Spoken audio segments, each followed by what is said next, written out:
Okay, I'm pretty sure I know what was causing that one bug. If we look at the state condition script,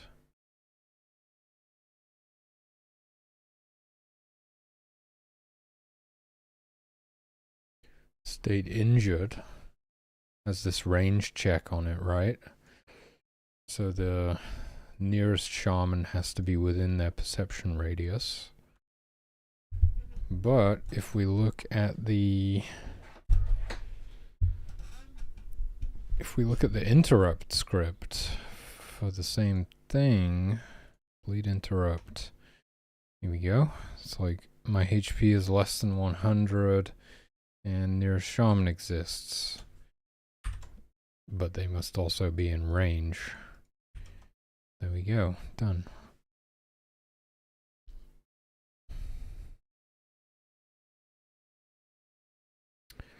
Again, that's just caused by like the recent refactor that I did, or well, really the recent optimization that I did on the trackers.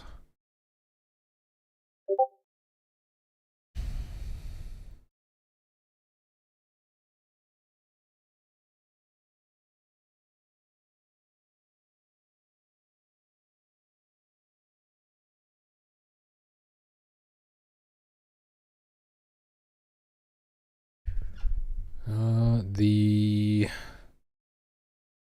sound's not playing when they're felling trees. Might be a little bit more tricky. Let's see.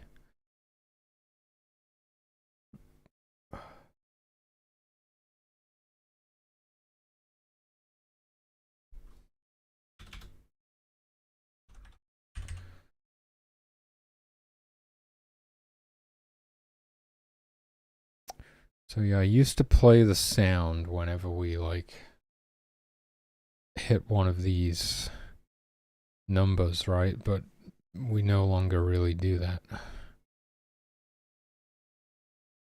Okay.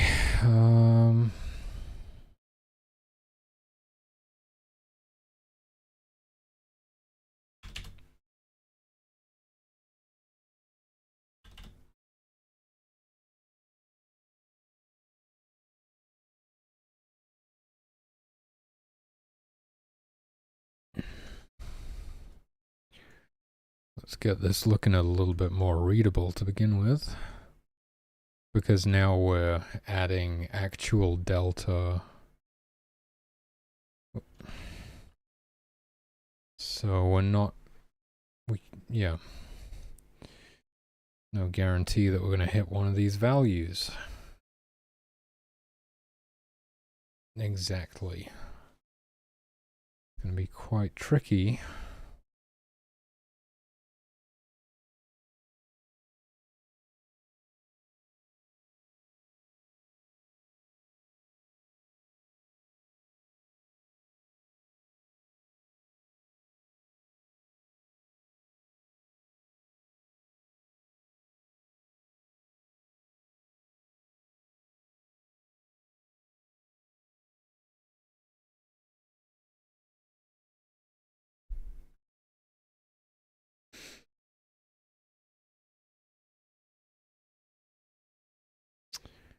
I think really I should just like run an action timer and we'll just play the chop sound once per second or something like that. It kind of makes a lot more sense. So it's basically just like whilst they're chopping trees, we just like completely independent of the progress bar or whatever you want to call it, the chopped percentage. We just kind of play a sound every second. We can do that. Just going to take the opportunity to reformat this code while I'm here. Yeah, we still want all of this random stuff.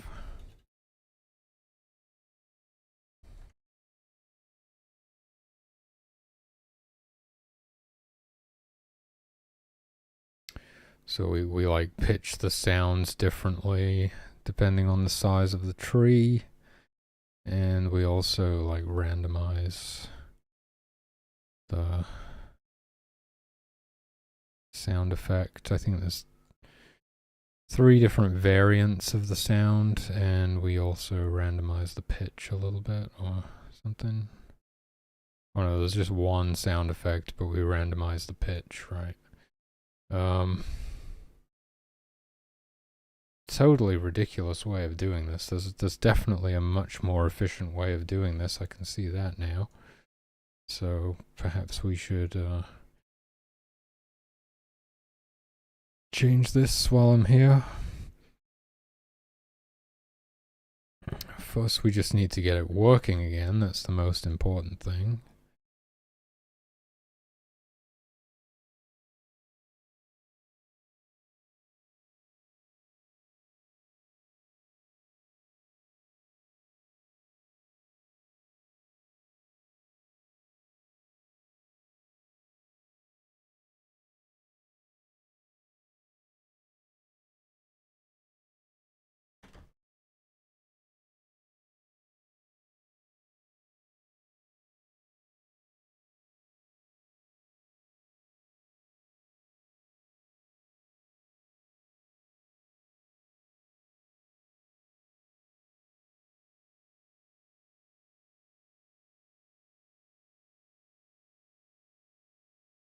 Yeah.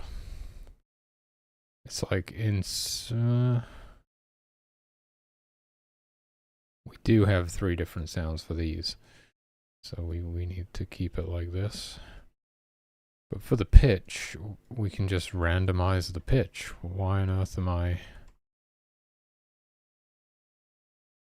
doing some else if statement?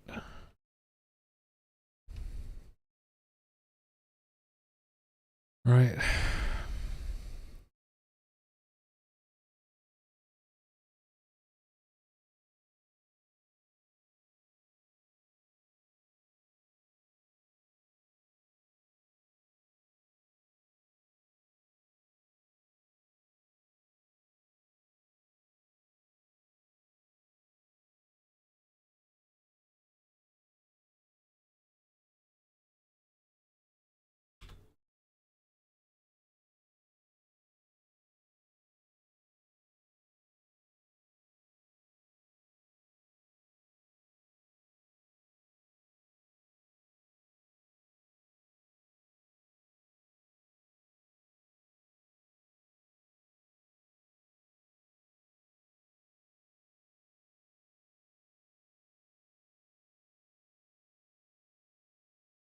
So we do still want to pick a different sound based on the size of the tree. But then instead of doing this, we could just like randomize a value between...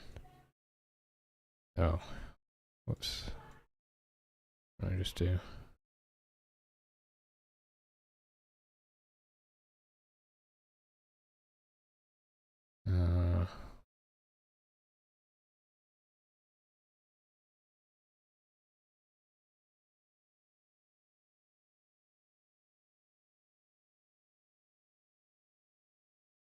Randomize a number between...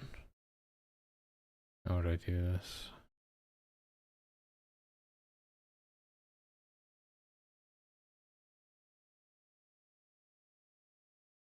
$10 and randomize a number between 5 and 10 and divide it by 100, right? And then add it to 1.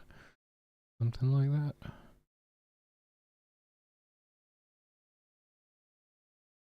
Oh, I can't be bothered. It works the way that it is right now. It's fine. Actually, it doesn't work the way that it is right now. We need to make it work. So I guess I'll just use action timer because we don't use action timer here.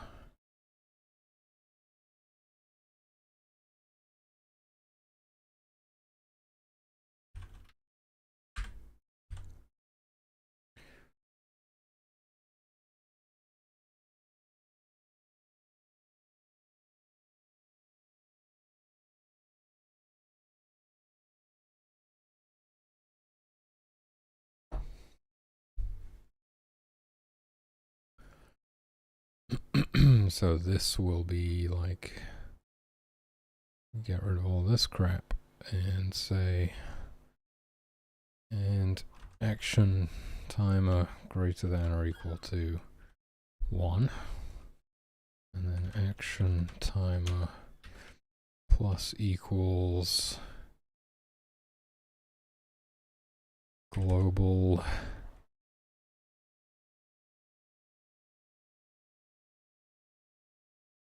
actual delta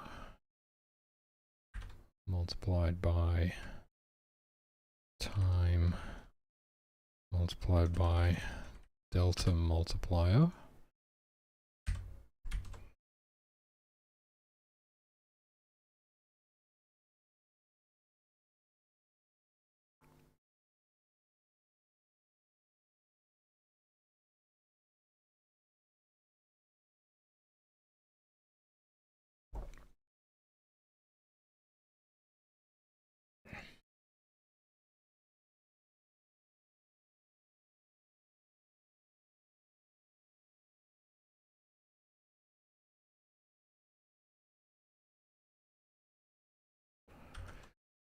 And we're going to want to reset action timer to 0 at the end of this section as well. And now it will just play that sound once every second, which might be a little bit too frequently. We might want it to be, it was every like 1.25 seconds before, something like that, right? I think.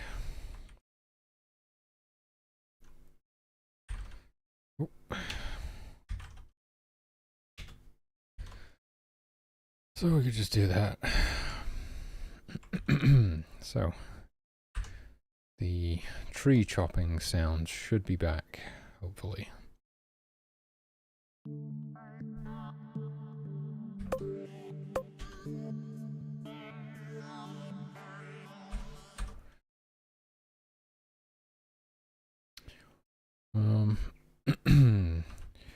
I need the tents to not be built, obviously, for them to chop some trees. They're going to be pre-built now, but I do want to test one other thing first, so let's try this. Although I could just start a regular game and place down some tents for them to build, I suppose. I was just thinking about the rain extinguishing. We didn't test whether the rain will extinguish the fires. It should. Should be fine. And I suppose we just want to like see how quickly it does that and see if we're happy with all that stuff. So I'm gonna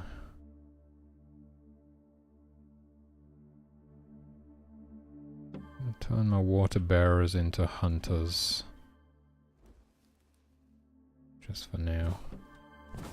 And I'm gonna set some tents on fire. I'm gonna pick the tents that don't have anybody inside of them. And then I'm going to conjure a storm. And we'll see the rain is extinguishing these fires. It should be able to extinguish them before they burn away completely. That's the theory anyway.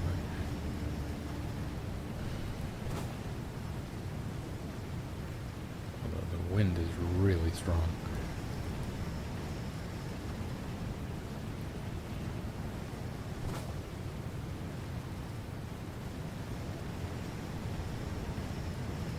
It's going to be close, actually. It's going to be pretty close.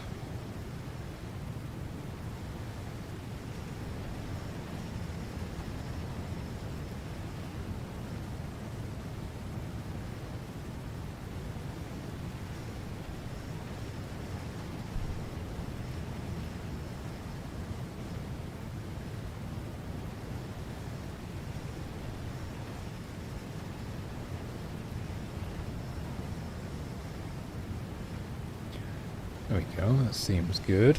So, the rain can extinguish them pretty well.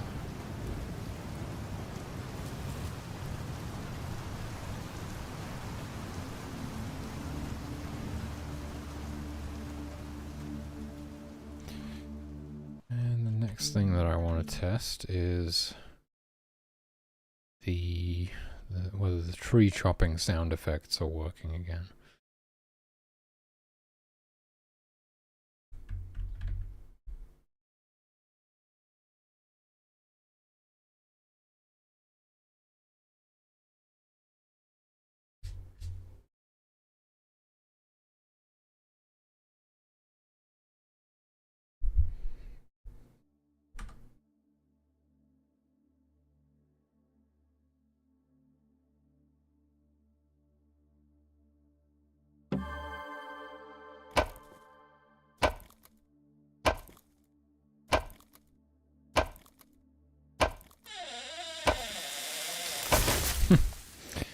The only problem being that they keep chopping after the tree is falling, so let's see. The tree starts falling when chopped is greater than or equal to 8, so let's say target chopped less than 8 and action timer greater than or equal to 1.25.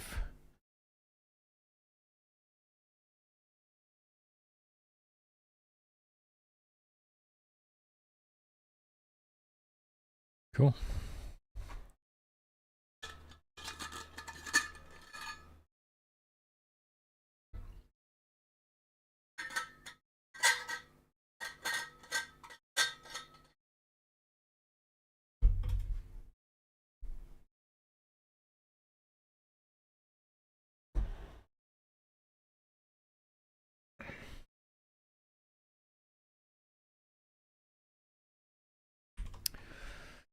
That's another bug fixed.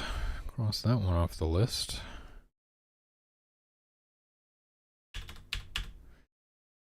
Water bearers don't stop chasing burning humans when they are held by the player.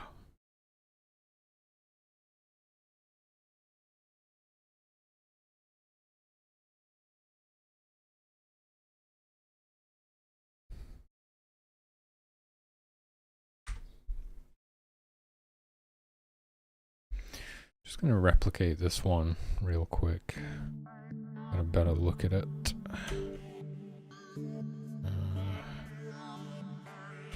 Yes.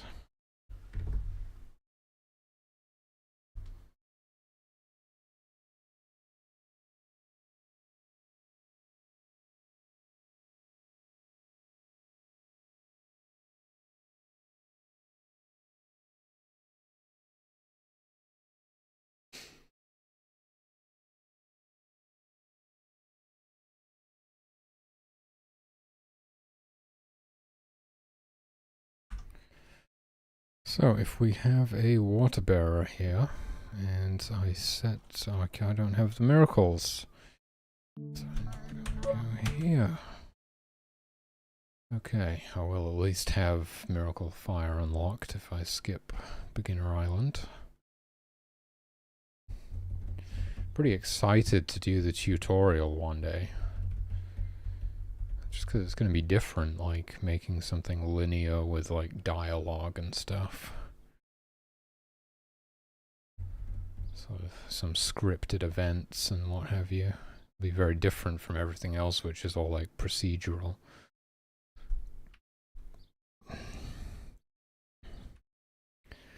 Okay, so we'll have a water bearer, and then I'll set somebody on fire. This guy. I need power to do that. How much does this cost again? I need to make tooltips so you can hover over them and see. 50 power. Okay, 50.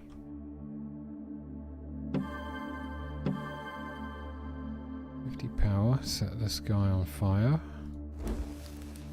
And the water bearer is going to go get some water.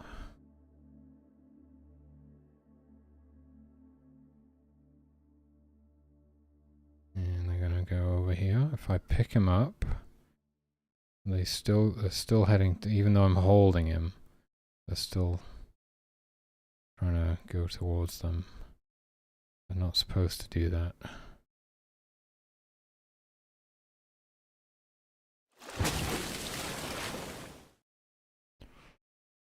Okay, interesting.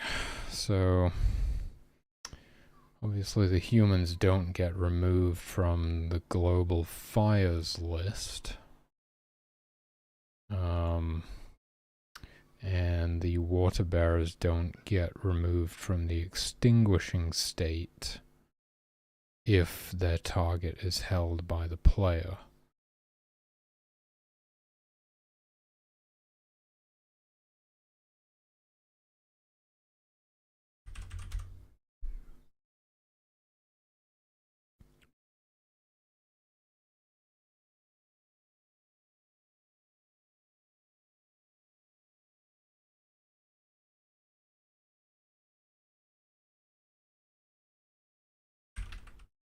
Target.state equals target.state held.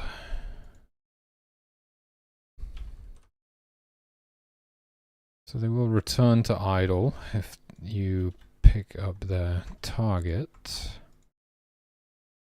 but we need to remove them. The thing is, we need to remove them from the fires list temporarily, but then put them back on the list if they're still on fire. Yeah, that works, because on fire is set to false if they die anyway, so it works. So just, yeah, add them back to the list if they're on fire when you put them down again. So that would be like game controller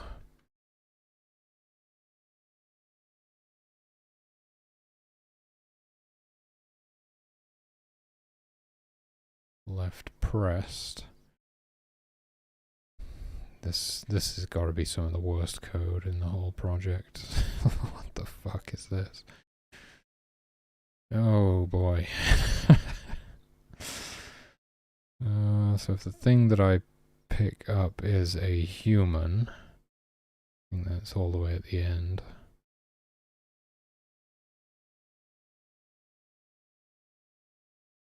Wait, where is it? Here we go. Okay, if I pick up a human, Jesus Christ.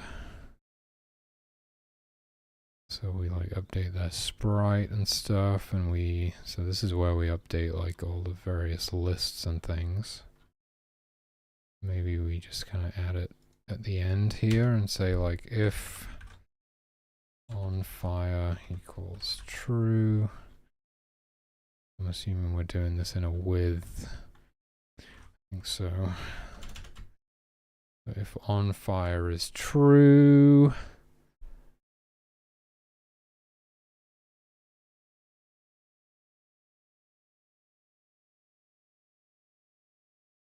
do we just combine this into a single if statement? I guess so.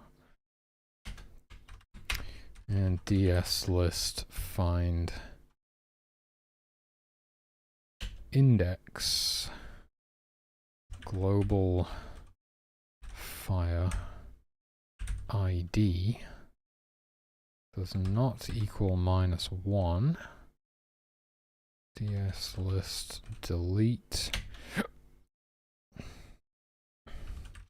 global fire.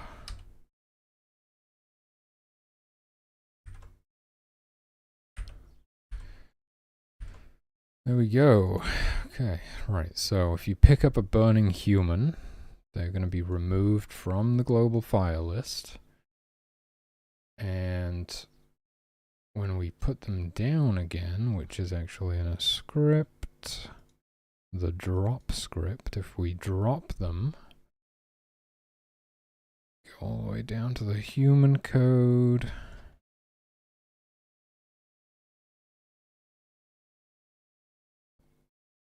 This is all gift assignment stuff. Go to the end, I guess.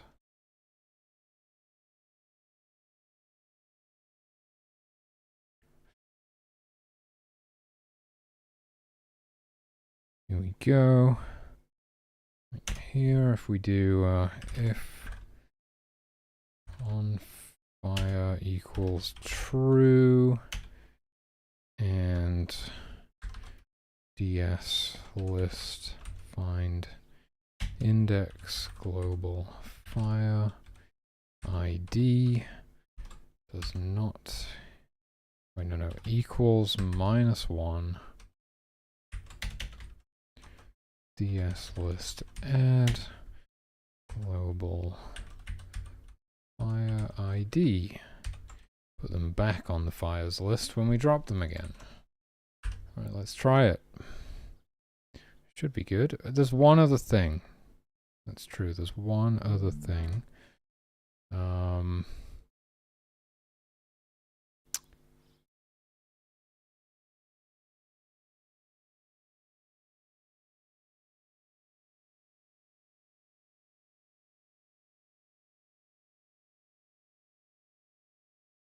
Like that, we can do that.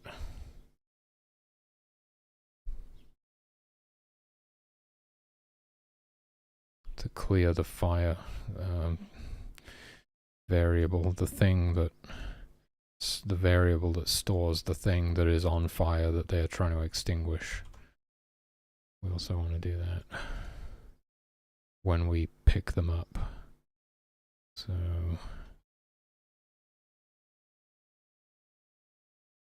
if on fire is true, oh, maybe I do want to split these into two separate if statements then.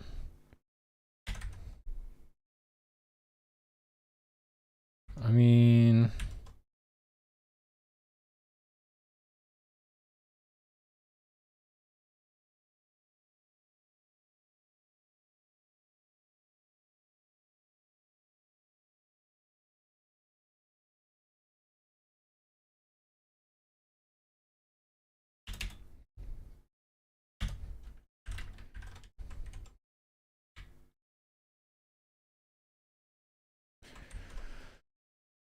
there we go. Okay, let's try it.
Okay, the water bearer is going. They're getting water.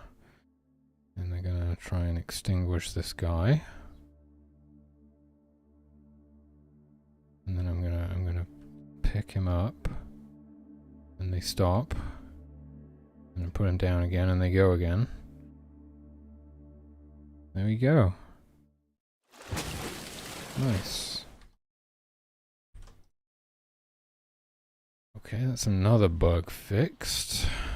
This one I will actually transfer to the list of bug fixes because it wasn't just something that I kind of caused by changing stuff. It was actually a bug that was sort of in there.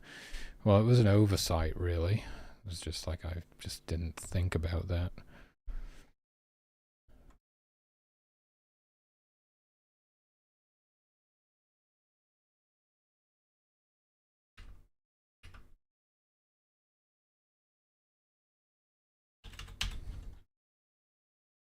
I really do need to release some patch notes. We're getting there. I don't think it'll be too long before I release some patch notes. But I have like 3 pages of bug fixes now. Push-up is not 6 saving miracle water cannot be performed on humans outside of the sphere of influence. Yeah, that is unusual. Makes me wonder how many other miracles are bugged like that.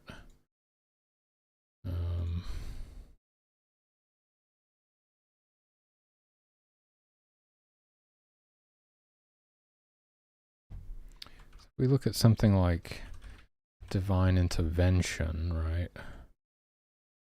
It's fine. It's like you can perform that on humans that are anywhere on the map. Look at miracle water. It has like this check, this one, to make sure that you can only do this inside of the sphere of influence, but humans, see, this is the problem. We've like grouped the humans in with all these other ones, for which that would be true, but we need a separate one. I'm curious about miracle fire as well. Miracle fire, okay, that's fine. I seem to remember like refactoring this at one point, and these all used to be like separate, or some of them were, and I combined them all into one. But I obviously didn't think about the fact that humans you should be able to perform this miracle on even if they're outside of the sphere of influence. So basically just gotta copy this. Nope. Copy this. Oh my god. My mouse is broken. Come on. There we go. It's been broken for like 10 years, literally. I'm not even joking. Been broken for over 10 years and I still haven't replaced it. Because I don't have any money. But hopefully that will change when I get this game finished. I'll be able to buy all the mice I could ever need. I'll just fill my entire house with computer mice.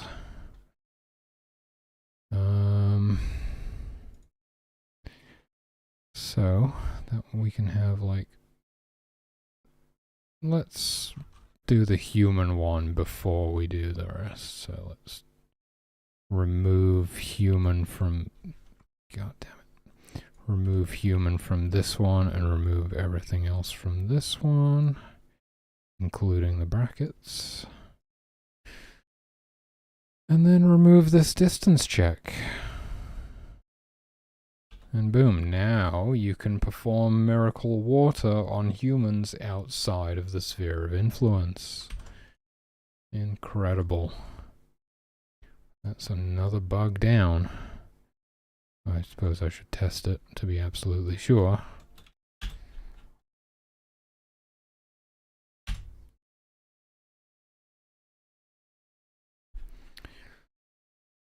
Okay.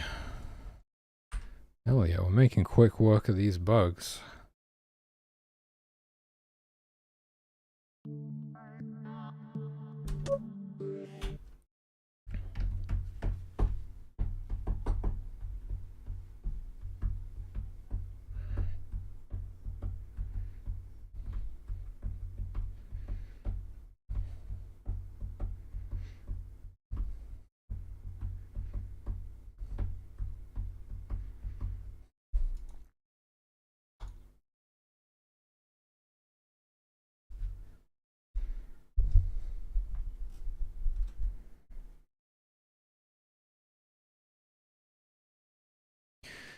Alright, so I'm going to put a human outside of the sphere of influence, and so I need power. Power. More power. Okay,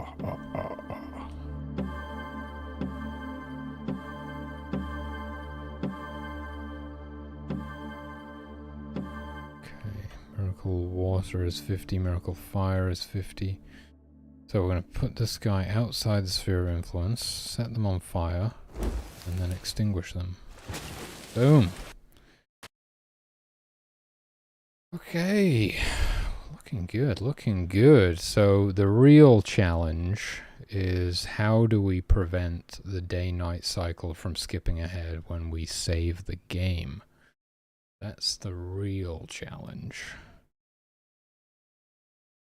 Oh, interesting. You could potentially... Does that work?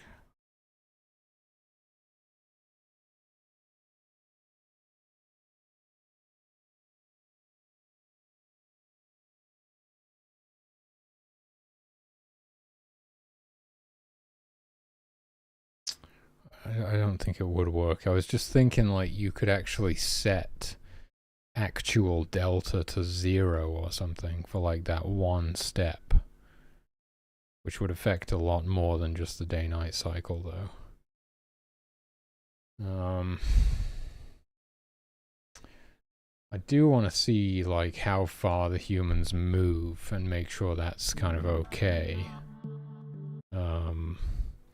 You know, like when the humans are traveling to the stream or something and you hit save, do they like teleport all the way to the stream or do they just move a little bit? That's quite important that that's actually working correctly.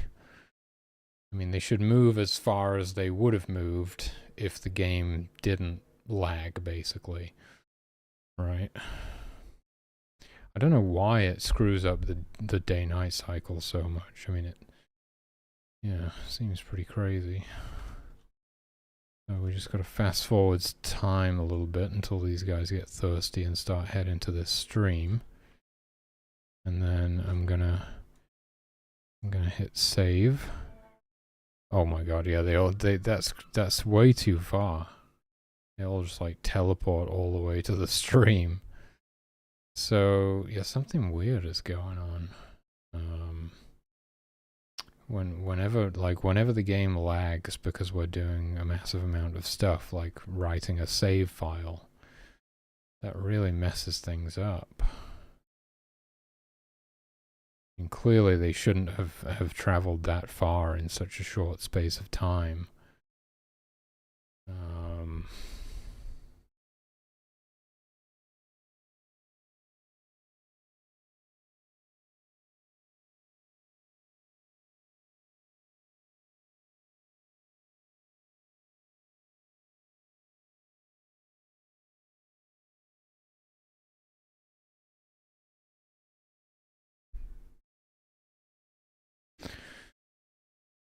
Oh boy. Okay, yeah, this is a challenge.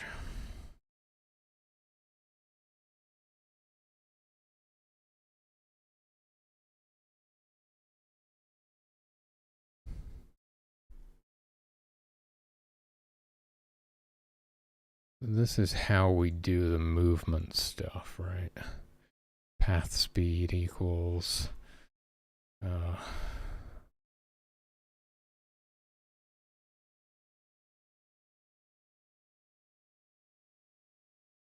wait a minute, why am I doing it like that?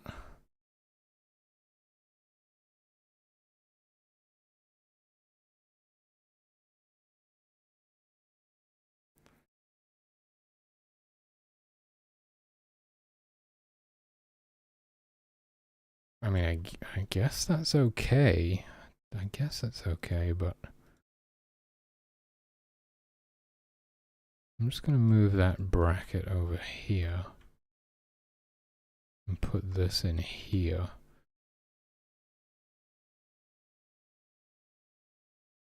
What?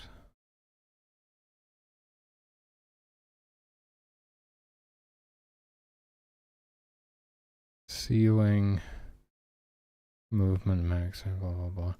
I think that bracket needs to be there. Is that right? No. What is wrong with this?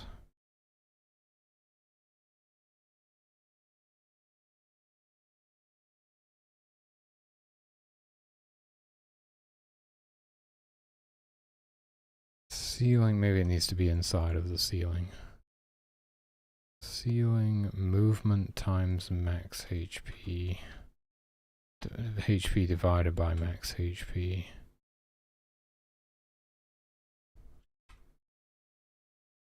times global delta multiplier. Ceiling takes any real number and rounds it up to the nearest integer. But I only want to do that to this value, right?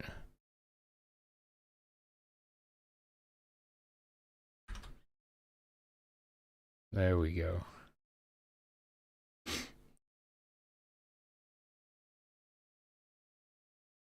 Ceiling movement times max HP divided by HP times global delta multiplier times time multiplied by global delta multiplier.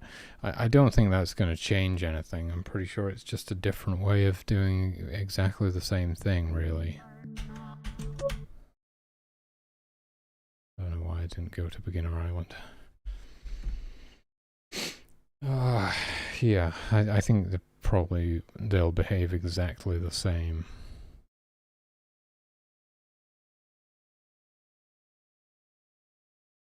But we'll see.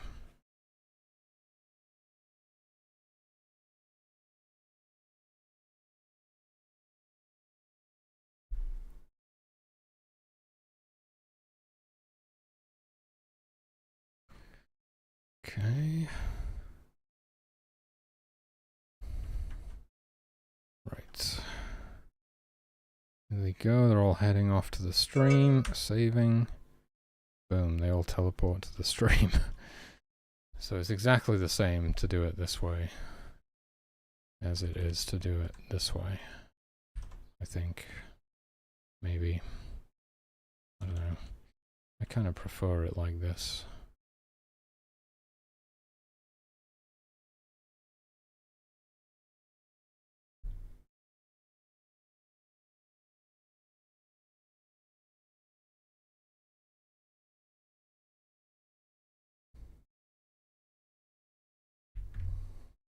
Why don't we just take the end result and multiply it by the global delta multiplier? I feel like the fact that we have the delta multiplier in there twice could be part of the problem here. Like, shouldn't it be more like, let's see.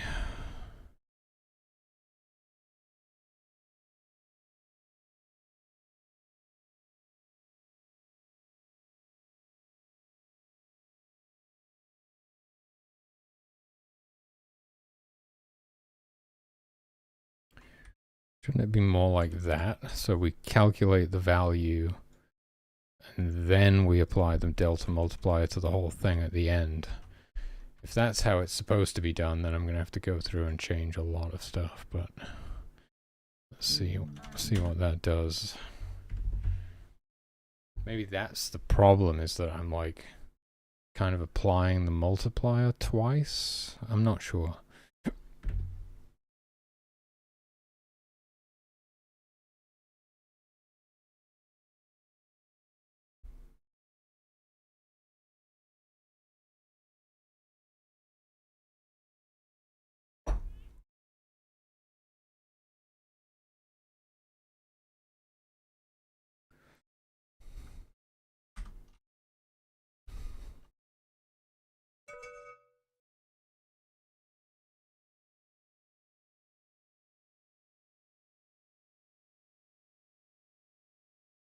Hey, okay, figured it out. That's good, that's good. Okay, so we just need to change them all to be like this for the movement, and, well, we gotta change everything else as well.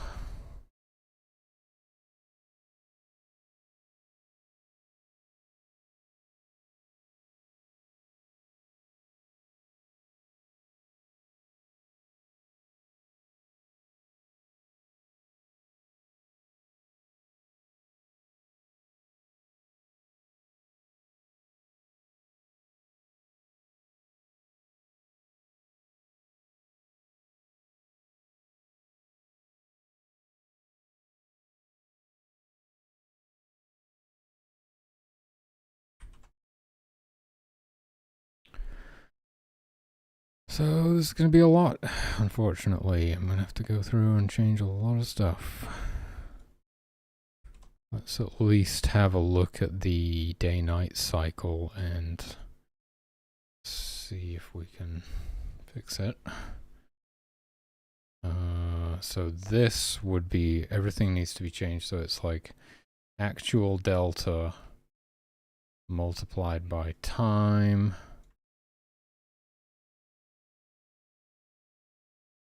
multiplied by global delta, multiply like that.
Okay, I think that's everything for the day-night cycle, so yeah, I'm pretty sure it's just me fucking up, actually. Wasn't really anything to do with the day-night cycle, and in fact, we probably wouldn't have had any of those bugs with the loading screen either, really, if I was doing this correctly, or, I don't know. Still a good idea to disable everything until the game's finished loading, I guess.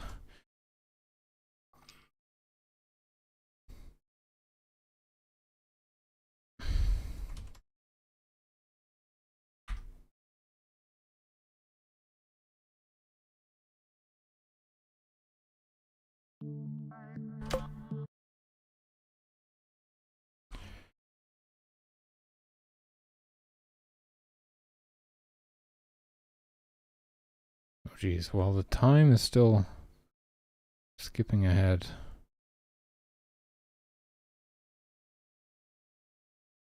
A lot.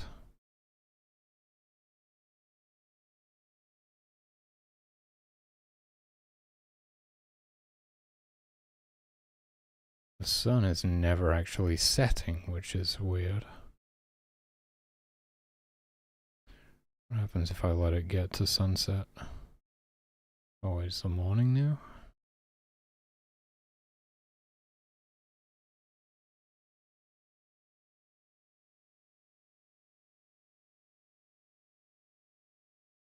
Okay, the sun is still setting. What if I save now? Huh.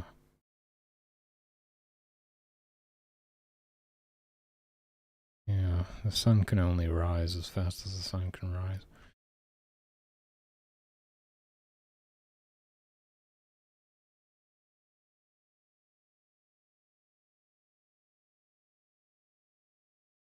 So we seem to be like skipping 8 hours into the future every time I save.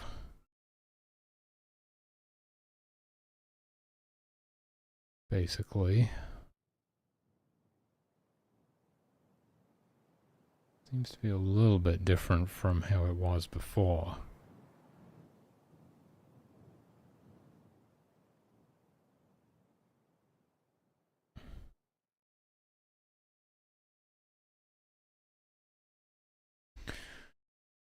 Yeah, skipping like 8.5 hours into the future every time I save.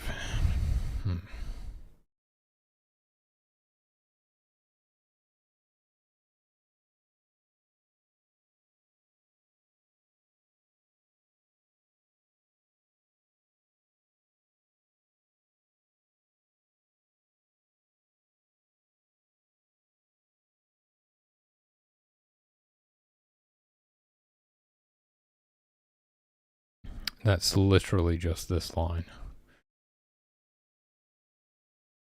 Actual delta multiplied by time.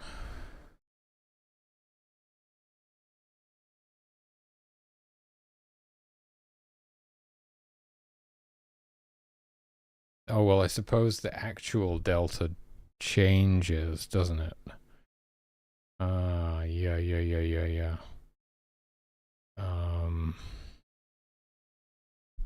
So it's still changing in both. It's like you can't use actual delta and then multiply it by the delta multiplier, because then it's like doing it twice. So anything that's global actual delta needs to be replaced by 1 divided by 60 multiplied by time multiplied by the delta multiplier. That's how we need to do that. So it should be fine now.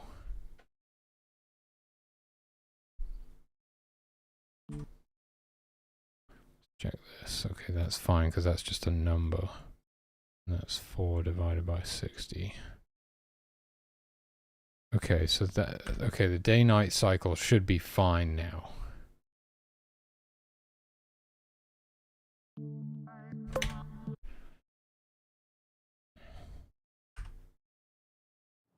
That's good. That's good. Whoa. Okay, everybody died. Wow, okay. Okay, I get it. I get it now. We've just got to go through and like change a bunch of stuff. Okay.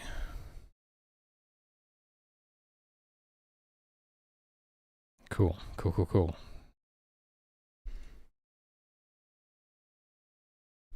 Well, I can do a global find and replace on actual delta as well.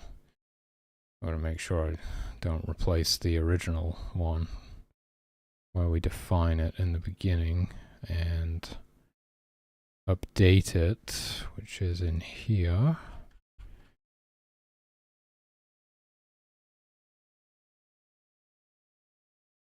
Oh, remove those.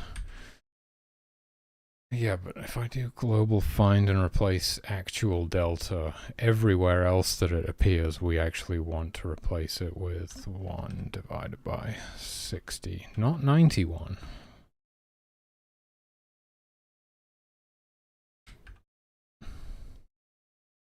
Like that.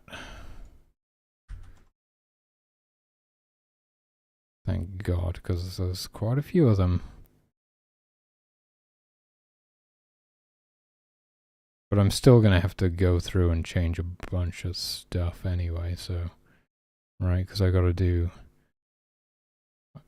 change... Okay.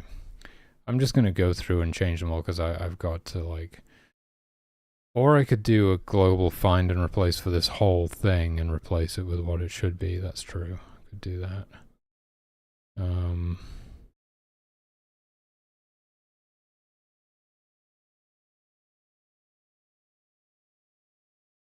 And that won't replace the ones that I don't want to replace either. What is this?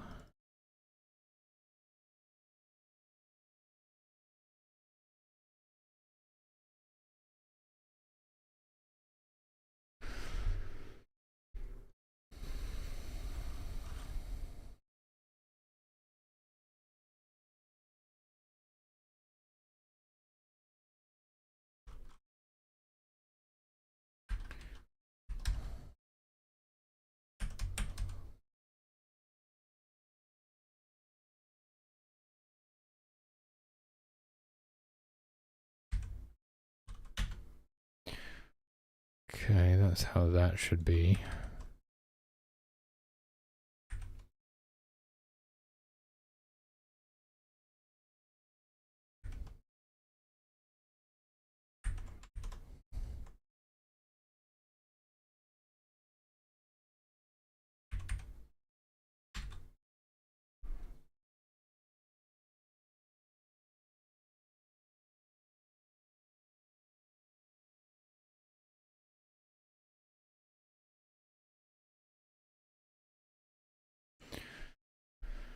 Okay, so anything that's like this.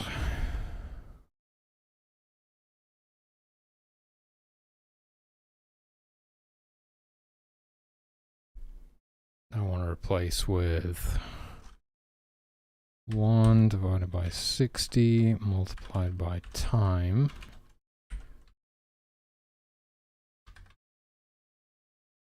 Multiply by global delta multiplier.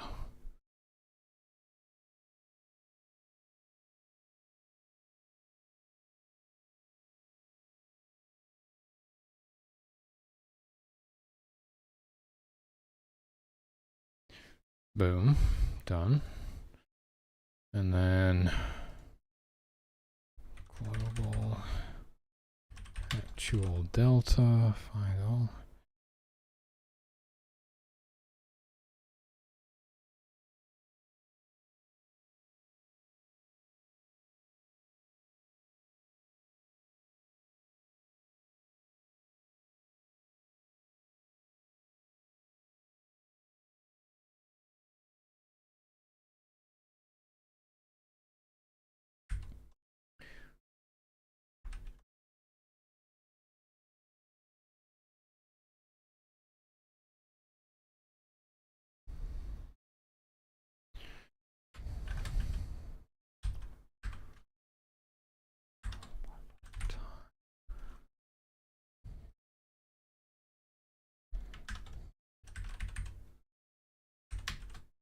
Nope. There we go.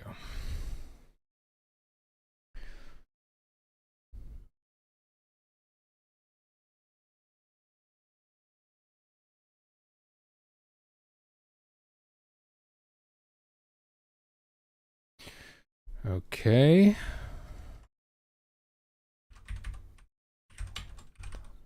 We should get to the point eventually where the only references to global actual delta is when we define it and when we update it. We still have some that look like this. Oh, that's like a... What even is that? I don't know. Some commented code. Should I just delete that?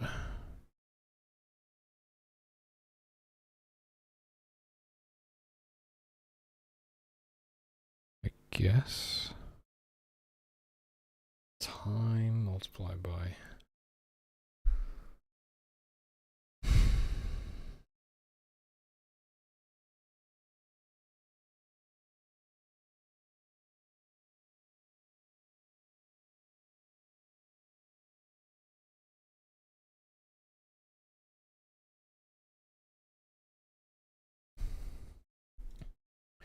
This one should be like 1 multiplied by time multiplied by global delta multiplier, right?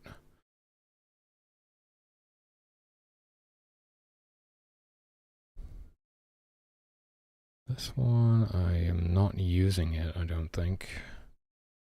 Maybe it's time to get rid of that.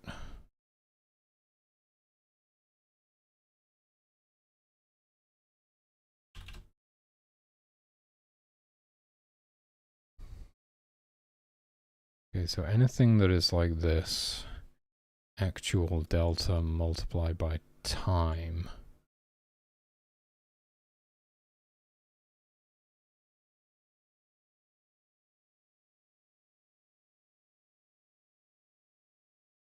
Degradation time, what is that?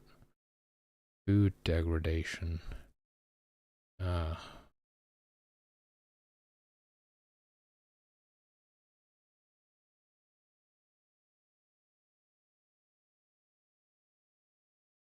Not being used right now. I'm probably gonna have to do an inventory overhaul at some point and make like a proper inventory system where items have like a decay timer attached to them and stuff like that, or perishables. But we don't have any of that stuff. We have a very basic inventory system right now. That's the only one that's commented. Maybe I'll just like delete.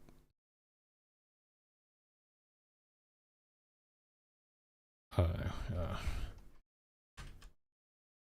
Just put it like that for now.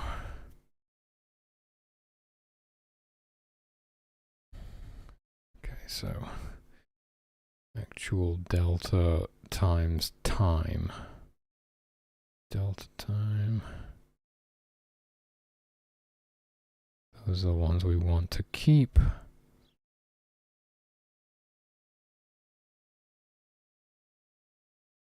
So everything that's like this, actual delta times time, should actually look like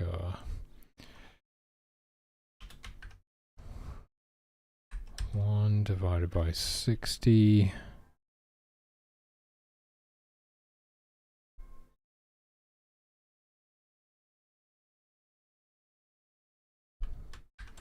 multiplied by time multiplied by global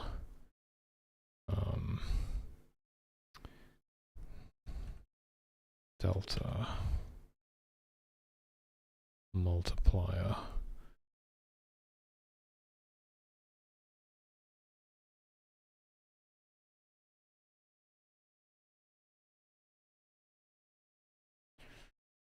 Right, a global actual delta multiplied by time, 1 divided by 60 multiplied by time multiplied by delta multiplier. Boom, done. All right, we're getting there. Still a few left. Effect regen.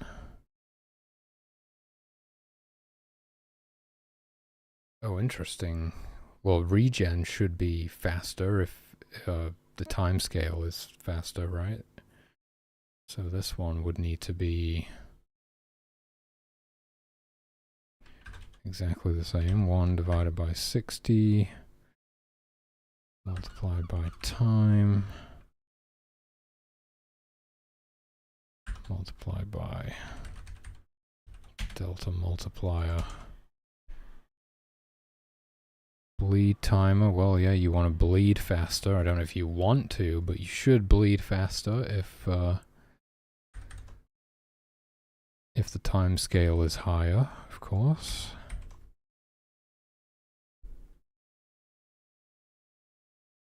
Okay, and we just got this one. This is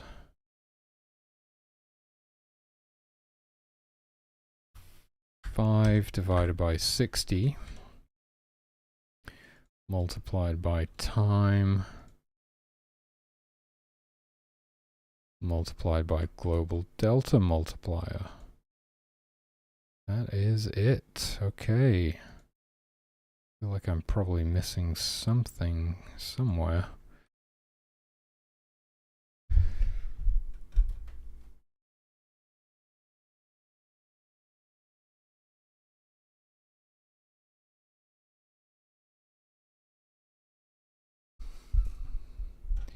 That doesn't look right. That's supposed to be... No, that's not right, is it? Oh my god. So there's going to be a few.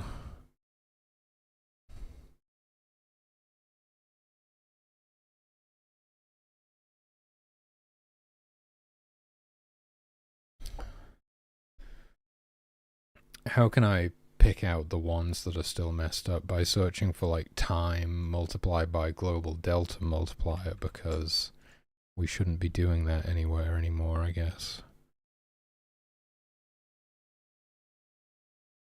Holy crap. Okay. So this one should be 100 divided by 60 multiplied by time multiplied by global delta multiplier.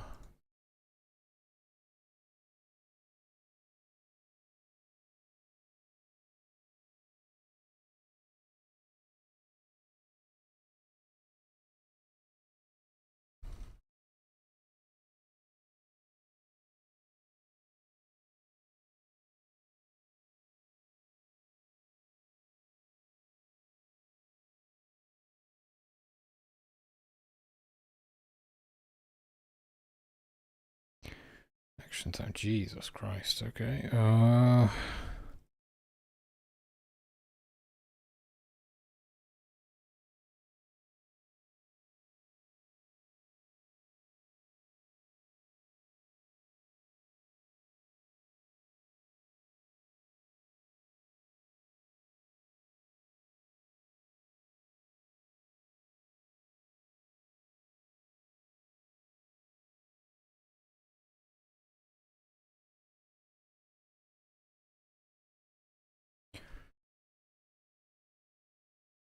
Temp divided by 10 divided by 60 multiplied by time multiplied by global delta multiplier. There's going to be a few like that, they'll be the same like that, so just copy pasting those might be a easy way to do it. This one should be 0.001 multiplied by time multiplied by delta multiplier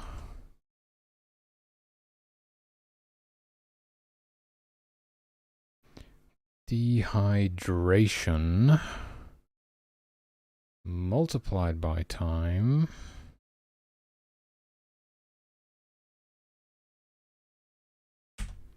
multiplied by global delta multiplier. It's a lot simpler as well, which is nice, easier to read. It's nice that it's both functional and easier to read. Metabolism multiplied by time multiplied by delta multiplier.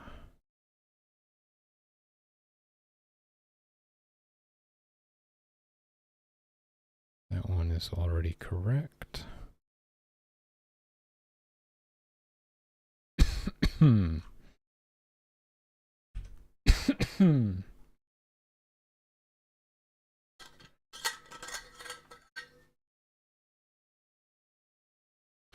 So we didn't need to do anything crazy. We just needed to implement delta time correctly in the first place. That's pretty nice. Okay, so 100 divided by 60. Hey, the Tower of Toby, how's it going? I am developing a GodSIM game in GameMaker Studio 2. This is a GameMaker language that you're looking at right now. And I'm just fixing my delta time compensation right now. If you don't know what that is, I'm happy to explain it.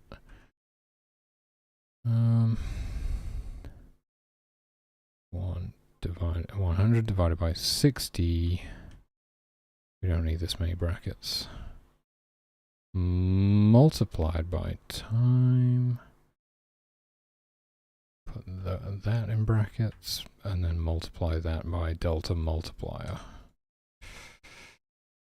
Delta time compensation is where geez, I thought I knew what it was. How can I explain this?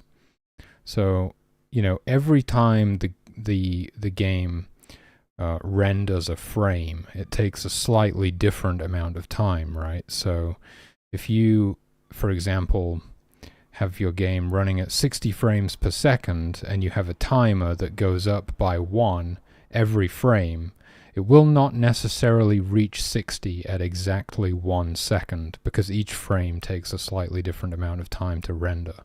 But using delta time, you can actually take the exact amount of time that it took to render that frame and use that so that your timer will always reach 1 second after 60 frames. Nope, that's not true. It will always reach 1 second after 1 second, regardless of how many frames it took to get there. So basically, you can make all of your timers and movement and stuff independent of frame rate. I don't think I explained that very well, but hopefully it made sense.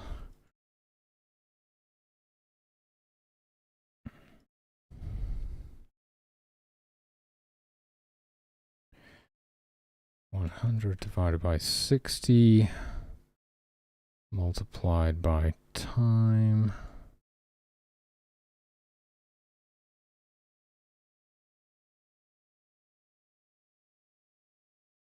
Nice.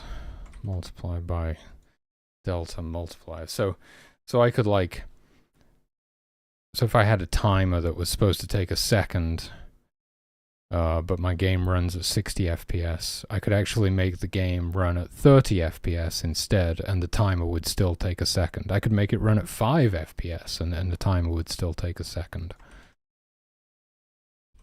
And it kind of smooths everything out, and if there's ever a lag spike, you know, it doesn't like throw off all the timings and stuff. It will compensate for that.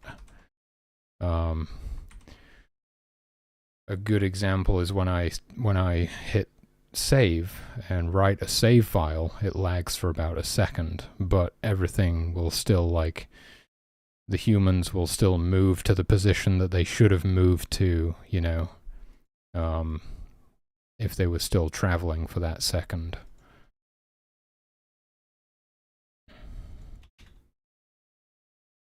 Whereas previously they would have kind of stayed in the same place.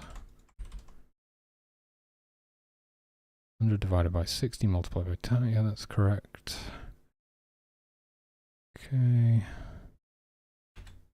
100 divided by 60 multiplied by time.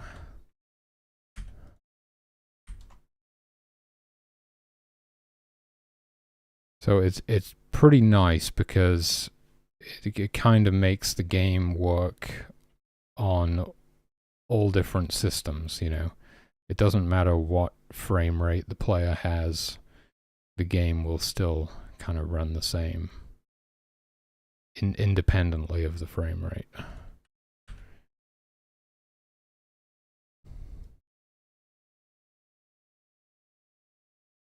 Won't look as smooth, obviously, but all of the timings will be correct, which is really nice.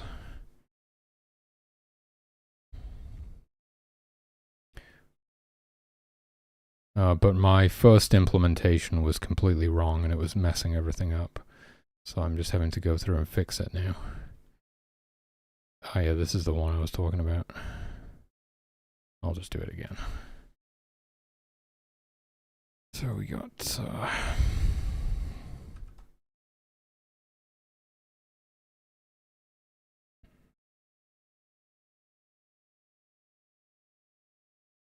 easy. Temperature divided by 10, divided by 60, multiplied by time, multiplied by delta multiplier. Image alpha multiplied, 0.001 multiplied by time, multiplied by delta multiplier.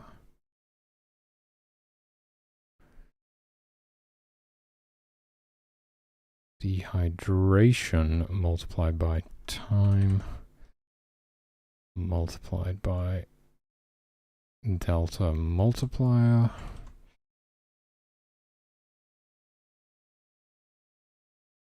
It is an indie game. I am an independent game developer.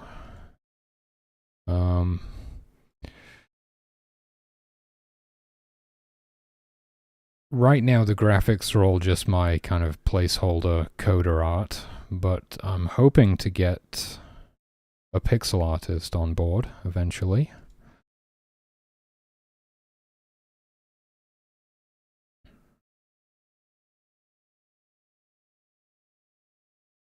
Dehydration time, delta multiplier, that's good.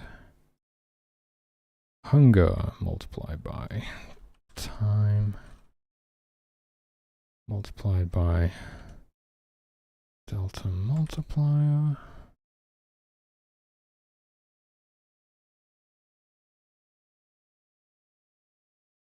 Metabolism time.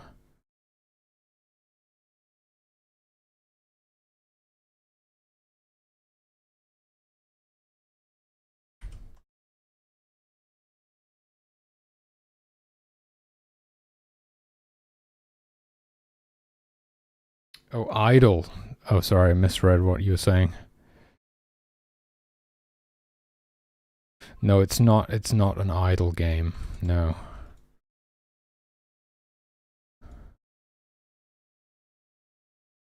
It's a game where you very much need to be actively engaging with it at all times, pretty much.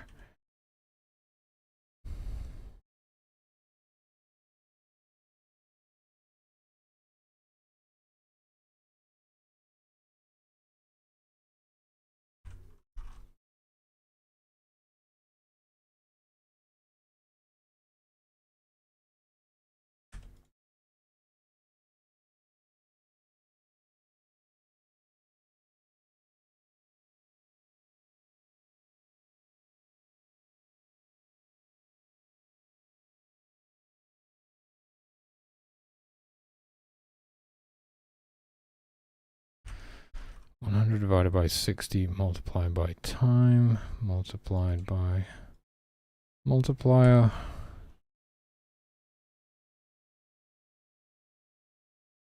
100 divided by 180 multiplied by time multiplied by multiplier. Yeah, this is really cool because how much can you do with AI design? Only good for placeholders, ATM? Yeah, it's only good for placeholders.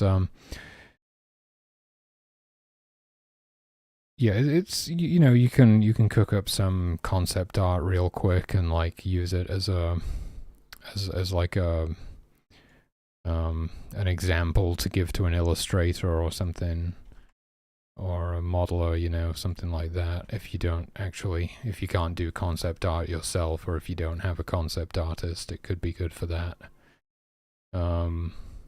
Just to visualize some of your ideas. It can be quite good for code.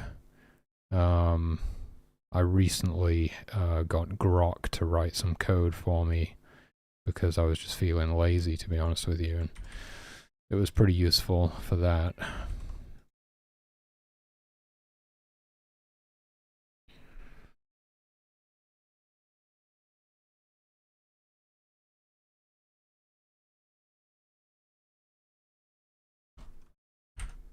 Time global delta multiplier.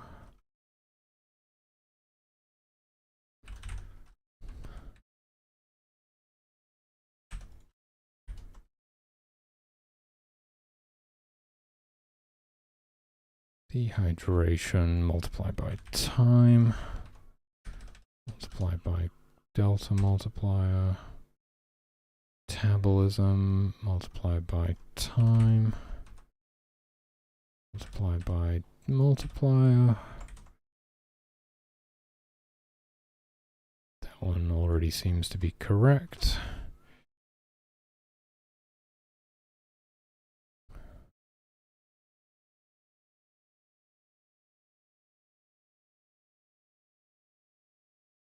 One multiplied by time multiplied by delta multiplier.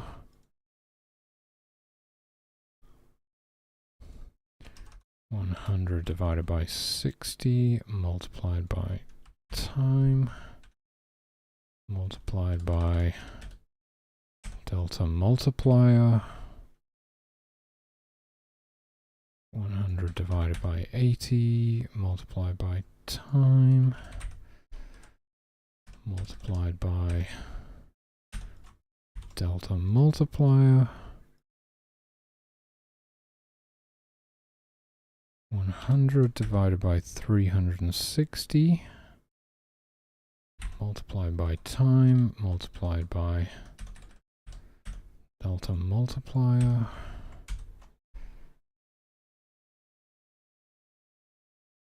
5 divided by 60 multiplied by time multiplied by delta multiplier. Nice. Particle emitters. Oh shit. Did I like mess up a bunch of stuff by doing the global find and replace? Or what? Oh no, I remember doing this the other day. What is this again? This is something to do with the campfire. Okay. 0.1, so it should be like it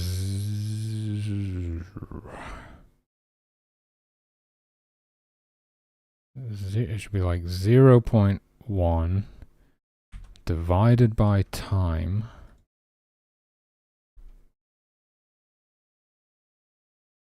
multiplied by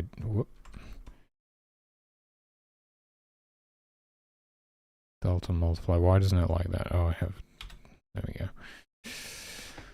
0.25 divided by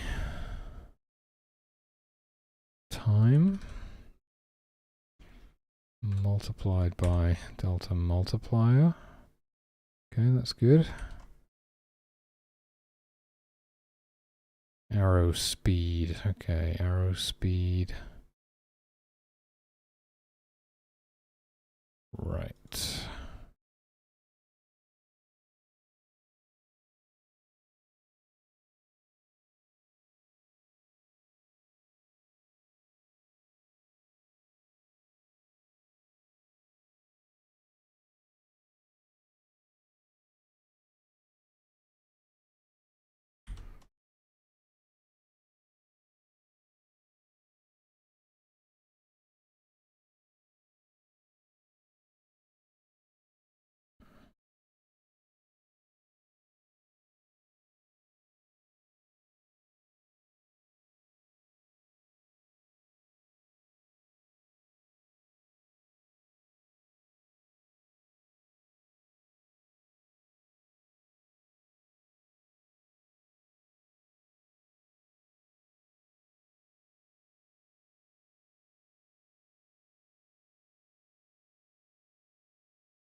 Oh, more movement stuff. Okay.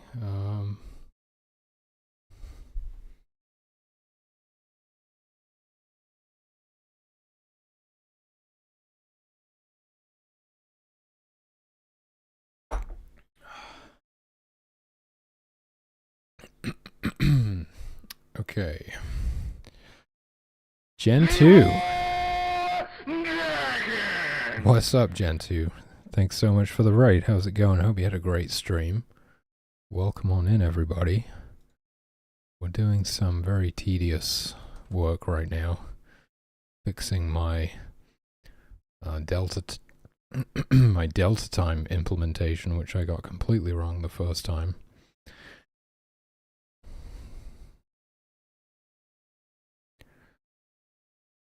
This one needs to be like,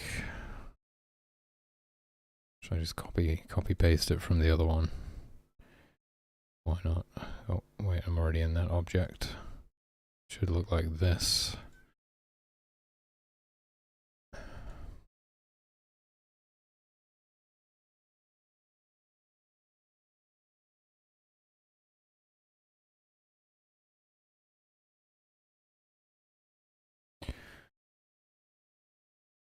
Yeah, how's it going, everybody? I'm Flames. I'm making a GodSIM game in GameMaker Studio 2.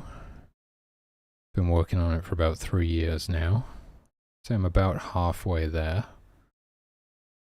Ceiling movement, time. That looks right. Hopefully gonna get the Steam page up pretty soon.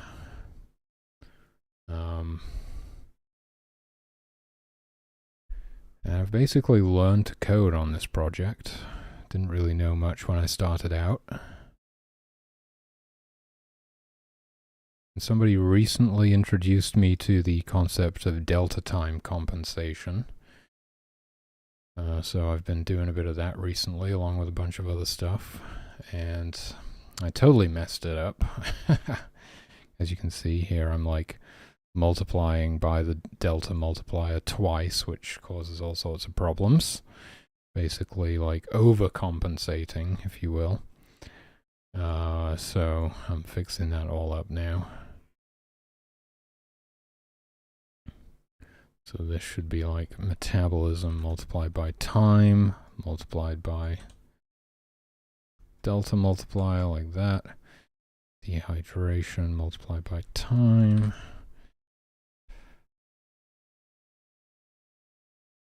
Multiplied by delta multiplier.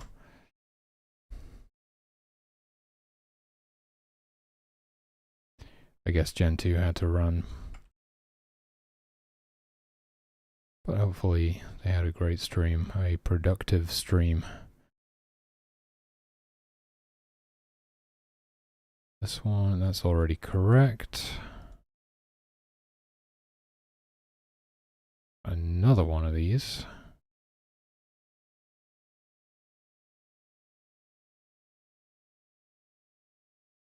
Oh.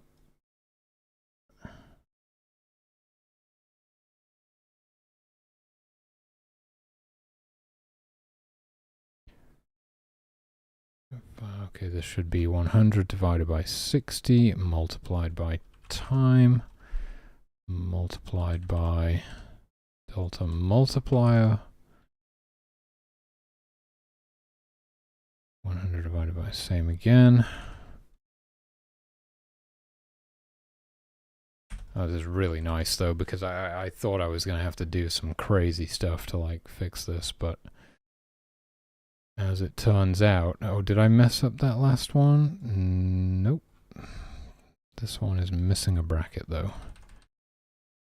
I didn't realize that I'd implemented delta time wrong, and that was the cause of the problem, so I thought I was going to have to do some crazy stuff. Because we were having some issues when you like save the game, it kind of hangs for a second, right, while it writes the save file, and that would cause like the day-night cycle would skip 8 hours ahead. But it was just because I was doing all this wrong. It was like overcompensating, so it was skipping way too far ahead. All I had to do was change this stuff, and it works perfectly now. The day-night cycle just goes to where it should have been if the game didn't hang for a second, basically, which is perfect, and it works for the character's movement and everything as well.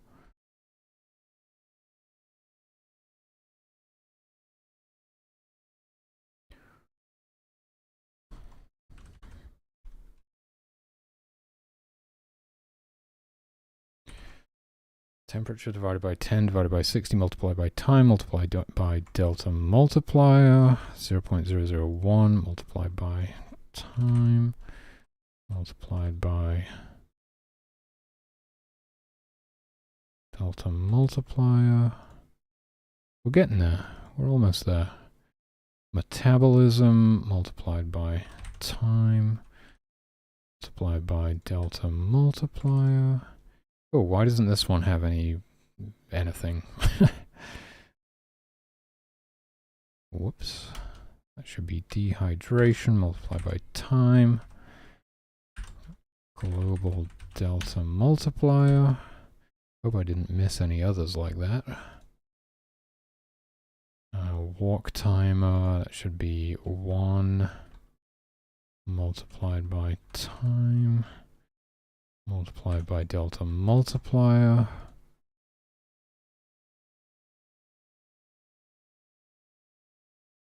Uh, 100 divided by 180 multiplied by time.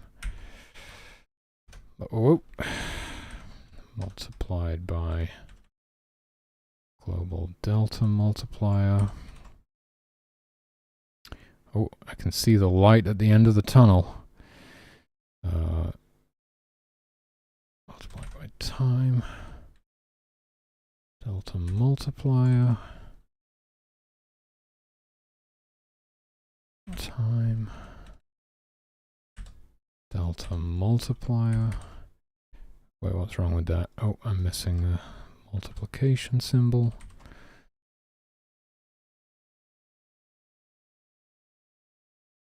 Metabolism multiplied by time multiplied by delta multiplier. Starvation timer. That one's actually correct. Walk timer, yeah, 1 multiplied by time multiplied by multiplier Extinguishment. Oh yeah. We were doing these just earlier today. I think maybe it should still extinguish even faster than this, to be honest with you. But that would be pretty crazy. That would mean even light rain would extinguish stuff at the same rate that it burns.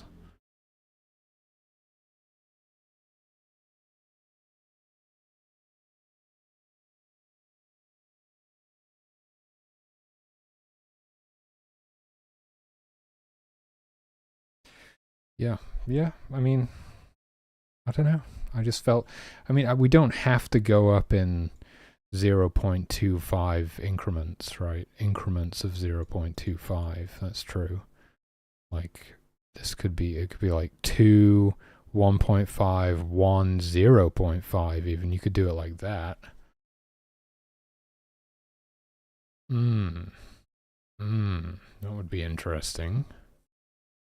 Yeah, maybe I will do that. I just felt like the rain did, like it was a full-on rainstorm and it didn't really extinguish stuff that fast. I sort of feel like it should be pretty quick.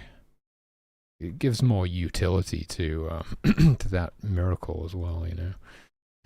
But then it means that light rain is barely going to do anything, which I think is kind of realistic, you know.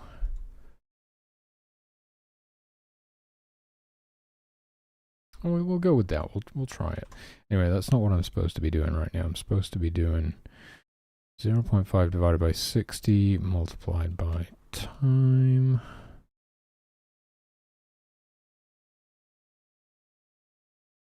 Multiplied by global delta multiplier like that.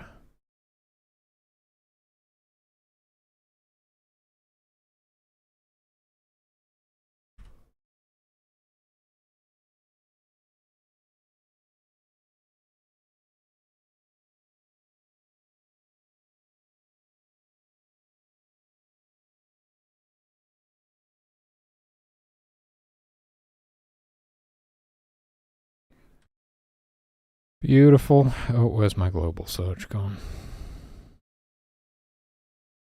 Last one. Oh, it's another speed thing. Do I still have that on my clipboard? Wait, no, is this one different? This one's different. Oh, God. This is for the arrow speed. I see. So it should be like speed minus the k multiplied by time. Just like that. Simple. Okay, I think that's everything. I'm probably missing something somewhere, right? But hopefully we got most of it.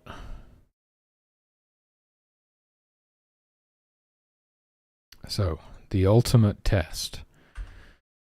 The ultimate test. What is the ultimate test? I don't know. How do we test this? What's a good way of testing this?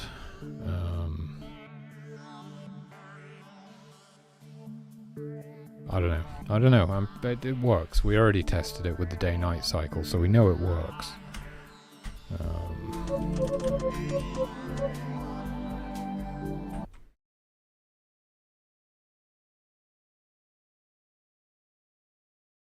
Just gonna run the game in test mode and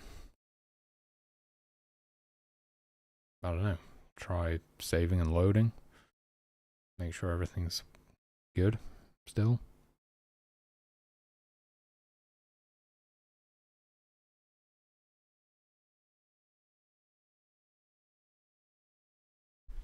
So if we have all these humans, right, in the tribe, I know some of them are still cubes because I haven't drawn the sprites yet. We have all these humans, right, these ones are going to the tribe. If I hit save, so they still move the same distance they would have if the game like didn't lag when I hit save, basically. And the time, like here on the left, the time, let's wait for them to start heading back over to the camp. So if I hit save at like say 11 or 10:30, 10:32, see it goes to like 10:45 or whatever it. So it's like time kind of keeps progressing normally, independently of the frame rate, basically. The game's running at like 60 FPS essentially right now. I know it says like 130 or something, but anything above 60 is like spare frames, really. But if I was to like lower the frame rate to 30, all of the timers and all of the movement and everything would still work correctly. I could lower the frame rate to 1 FPS and it would still work correctly. Everything, all of the movement, the camera movement, all of the timers, the day-night cycle, everything is all working independently of the frame rate now. Except for some of the particle effects, which still run on alarms. I do need to convert stuff off of alarms and use my own variable-based timers eventually. Can't guarantee I'm going to do that anytime soon. But I did have a realization that it could actually be good to use alarms for particle effects, because if you're having performance issues, right, if you're playing on a low-spec PC, then we probably want there to be less particles. So keeping them on alarms would actually, like, kind of reduce the number of particles, really. Whereas if we did delta time compensation for particles, you would have the same number of particles independent of frame rate instead of less. So it could be kind of like a good performance thing in a way. But anyway, anyone new here, this is the game so far.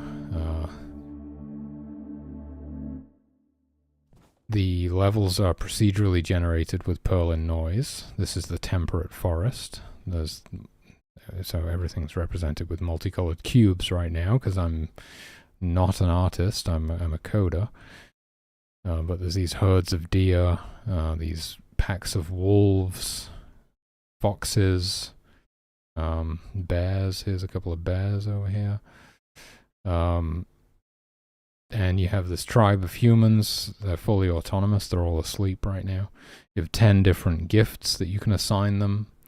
Breeders, carpenters, drummers, fishers, foragers, guards, hunters, shaman, water bearers, and worshippers. They all fulfill a different unique role within the tribe, and they have to work together to survive.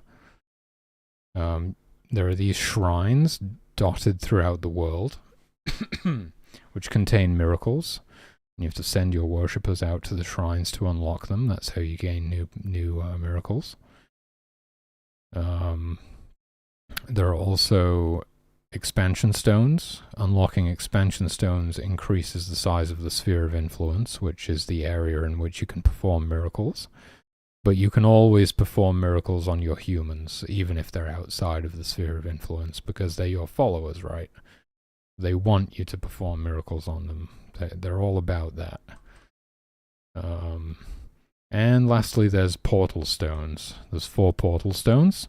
Each time you unlock a portal stone, a fire will light in one of these corners on this object. And once you've unlocked all 4 portal stones, you can open the portal to the next level. Currently there's 10 levels, not including the 2 endings. And each level features a unique biome. I have 10 different biomes and 4 different climates and full weather simulation and climate simulation. So we've got like a tropical rainforest and a desert and a swamp and all kinds of different stuff. The Arctic tundra, you know. Arctic tundra is cool because it has a unique day-night cycle, because it's a polar map. It's a polar location, so it's actually day for half the year and night for half the year, as opposed to having a regular day-night cycle. Which is always kind of interesting. When you play that level, you don't really notice, and then suddenly you realize, like, wait a minute, it's been night for like a week. What is going on? So it's kind of weird. It's like it gets to you subconsciously. You know, you don't really realize that it's happening, but something's off. You know, you're like, something's not right, and it's the day-night cycle. But yeah, everything seems to be working now. We've fixed a bunch of bugs today and fixed the delta time compensation. And yeah, it's looking good. It's looking real good. This is a really solid build. I think I'll crank the version number, in fact. Version 0.5.5.2. We're getting there. Full steam ahead. We're hurtling towards version 1 at an alarming speed. And by that I mean a snail's pace. It's taken us about 3 years to get to this point, and I suspect it will take probably another 3 years to finish the game. Oh, it's starting to rain. Beginning to rain. This bar at the top here is the conservation meter, so you have a conservation score, and every time you chop down a tree or kill an animal, you can see the hunters harvesting this deer that they killed. Was it bleeding after death? Maybe that's a bug. Maybe the animals don't stop bleeding after they die. I might have to look into that. So yeah, your conservation score goes down every time you like chop down a tree or kill something. Normally all of the tents aren't pre-built like this. You have a build menu here, and you place them down and the humans build them. That's why you need carpenters. Carpenters will chop the trees and build the tents. The hunters will hunt for meat and fur. They need to use the fur to build the tents with, right? Oh, this fox just ate a rabbit. That's cool. Yeah, it's like quite a detailed simulated ecosystem. All of the animals have like unique behaviors and stuff. The wolves will hunt in packs, and the bears can hunt and forage and even fish in the ocean.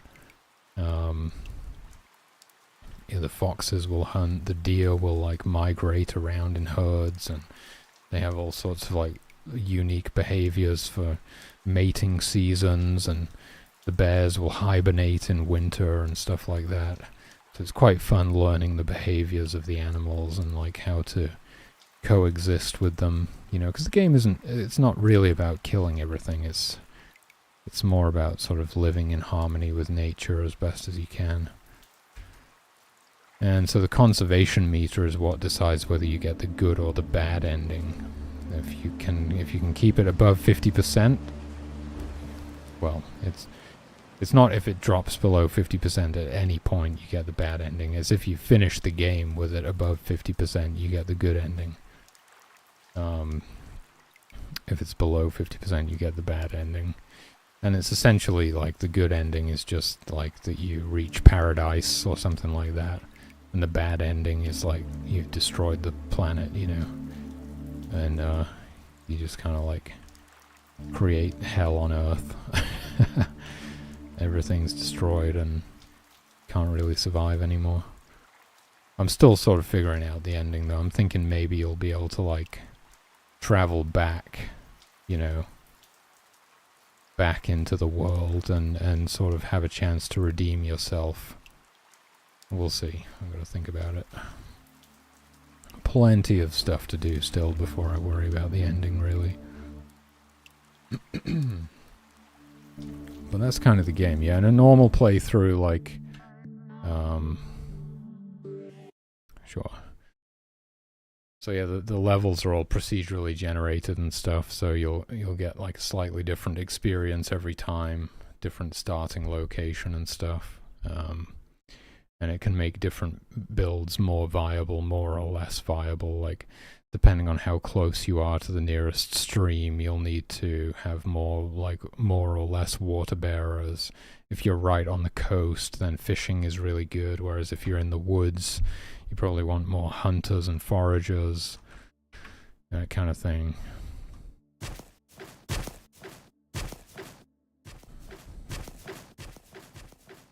Yeah, you can't move tree stumps right now, so if you don't move the trees out of camp first, then you wind up with these annoying tree stumps everywhere. So yeah, normally it works like this, you know, you place down, so we have a stream right here, which is really lucky. Place down like a store and a campfire, and then I like place the humans next to the trees to make carpenters. And this guy will go get some firewood.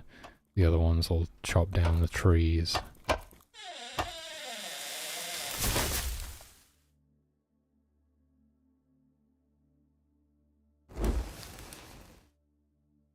They're gonna go drink from the stream. If I drop down some humans next to the campfire, that's how you make hunters. Usually good to have about 5 hunters, I would say. And they'll form a hunting party and like go out searching for animals.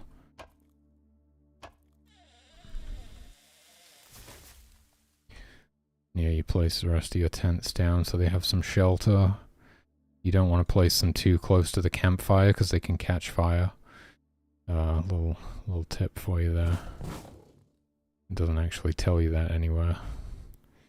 You can have drummers. Drummers will give everybody like a movement speed buff. Have a crash for the kids to hang out in. Worshippers. Worshippers give you the power to perform miracles, so you always want a good few of those. Water bearers, yeah. So water bearers don't only like fetch water for the tribe, but they also act as firefighters essentially. So if anything, well, if any of your tents catch fire or any of your humans catch fire, they'll try and extinguish them. You can also extinguish fires with rain. You get some miracles later that allow you to control the weather and stuff. You know, typical god stuff, really, you know, just god stuff. Yeah, you can have some shaman who heal people, and they eat these mushrooms when they run out of mana to get their mana back. And you can have some guards. Guards are good. Guards will protect the tribe.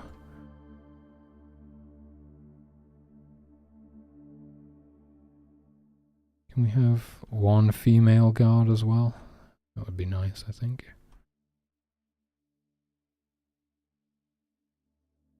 There we go. Oh yeah, so the hunters have started bringing in a little bit of fur. Just one. And so there's like, you know, there's some miracle shrines around, like miracle light here. Miracle water over there. Where are the rest of them?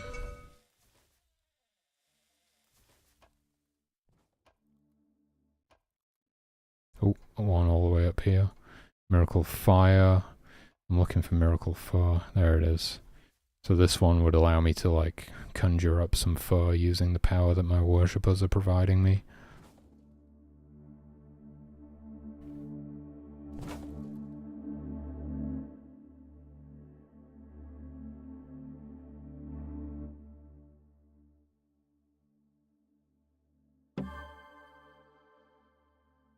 Couple of breeders would be good. You can gender swap the males into females, which is handy. I usually have all female hunters just because I think they look cool.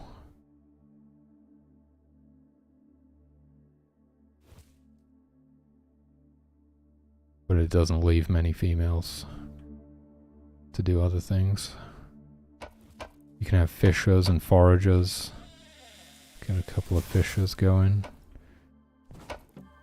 And foragers. And currently we're in Beginner Island, which is going to be the tutorial eventually, so there's no deadly creatures in this map. You'll see there's no wolves or bears anywhere. There's still foxes, but, you know, they're not really dangerous. Are there foxes? Yeah, there's one.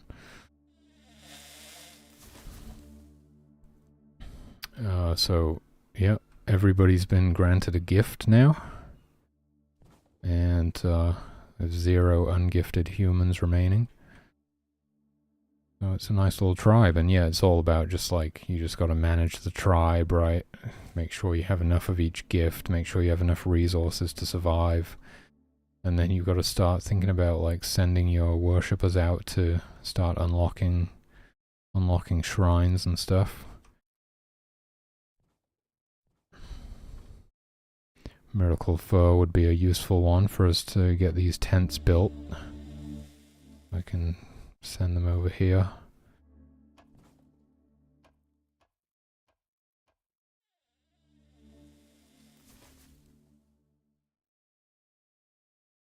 Right, and they'll like slowly unlock this shrine. It takes a while, but you can control time as well. I can speed up time to 8 times speed. That's the maximum speed that you can go.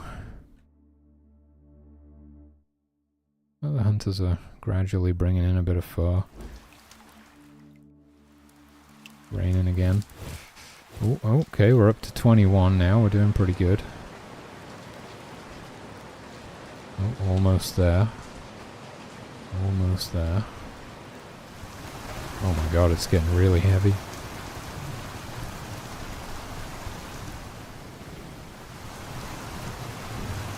Here we go.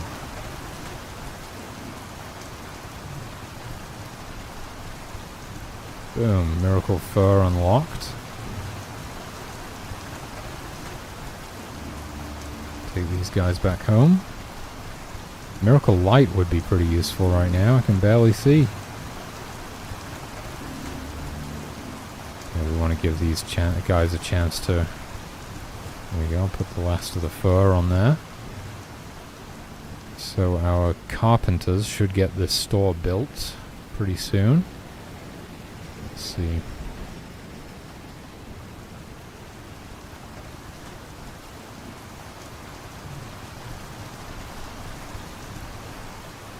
There's one of them.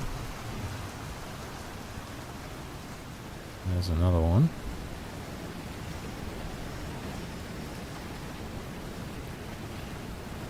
There we go. Okay, we got the store built now. Still can't really see anything, but the sun's going to be coming up any second. There we go. Got some berries in there now. Everybody's clamoring for the berries. There's not enough to go around. Not yet. Anyway, oh, we only have one forager, but 2 fishers. I think I'll convert one of my worshippers into an extra forager. Why not? But we're going to have tons of meat, because the hunters have been hunting a lot to get the fur that we needed to build with. But I have 904 power, which is enough for me to supply 3 more tents with fur. There we go. We can get some more tents built.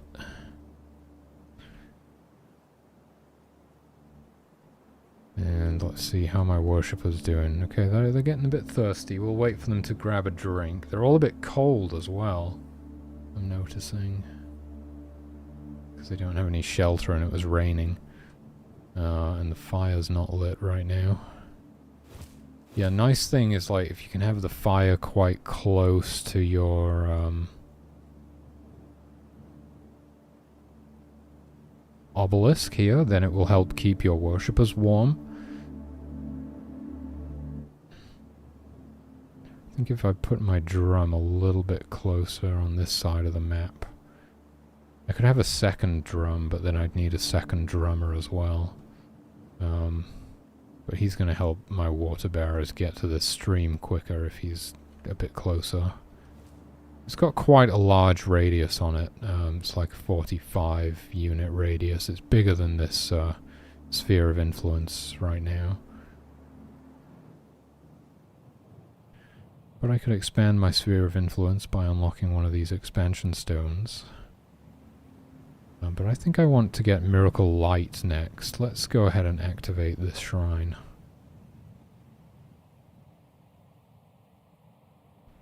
My worshippers are heading off. I'll help them because it's quite far. So yeah, there's no deadly creatures to worry about in this map. Eventually I'm going to make like a tutorial that sort of introduces you to the basics of the game and everything, right? We don't have that yet. So we just have like a level where you can't really die, or it's pretty, you can still die, but it's pretty hard to do. Oh yeah, see, this deer is dead, but it's still bleeding. That's technically a bug. They're not supposed to be bleeding after they're dead. Let me add that to the known bugs list. Creatures bleeding after death. We fixed that. Excellent. Yeah, we basically fixed all of the bugs that we found today in record time. Good stuff. We're getting this shrine unlocked now because it's gonna Miracle Light is gonna help me see what I'm doing. Let's watch the hunters hunting. Always exciting. Yeah, they don't really switch targets when they're stalking animals. I don't think. Something I might want to implement, like they'll be sneaking up on an animal and then maybe it moves further away and now a different one is closer. I don't think they'll switch. I think they'll keep going after the first one. So I might want to change that at some point. They will switch in combat, you know. They'll always switch to like the nearest wolf that's attacking them or whatever. For the most part anyway. I don't think they'll switch if they've already started like drawing back an arrow. They'll probably release the arrow and then switch. I forget exactly. But they do have some stuff like that, like if they start drawing back an arrow and then their target goes out of range, they'll still try and release that. They'll still try and hit it, you know, they won't like stop and move closer and then try again.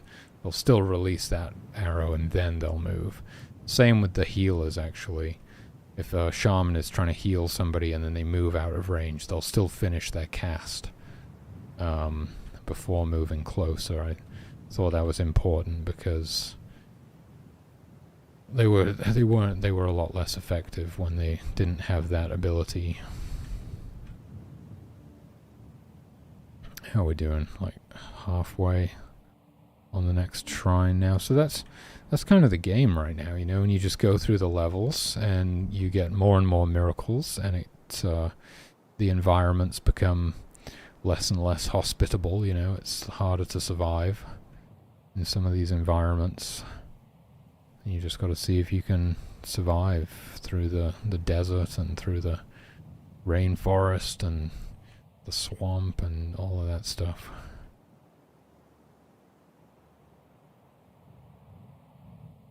I've only got 17 miracles in the game right now. I'm aiming for 40. 4 miracles per level, 10 levels. Oh, one of my worshippers is getting cold. They're all getting cold. Yeah, I did say they were looking pretty cold before, didn't I? I'm gonna need these guys to get back to camp and get warmed up. Let's fast forward time a little bit. If they get too cold, they'll die of hypothermia. If they get too hot, they'll die of heat stroke. So, you know, you've got to take care of them. Oh, okay, we got an error here. What is going on? State. Oh, so the rabbits are reproducing. State equals kit.stateInfant. Rabbit creates line 347. It's a good sign that the rabbits are reproducing, because that was bugged until recently, but there's still some bugs with it, apparently.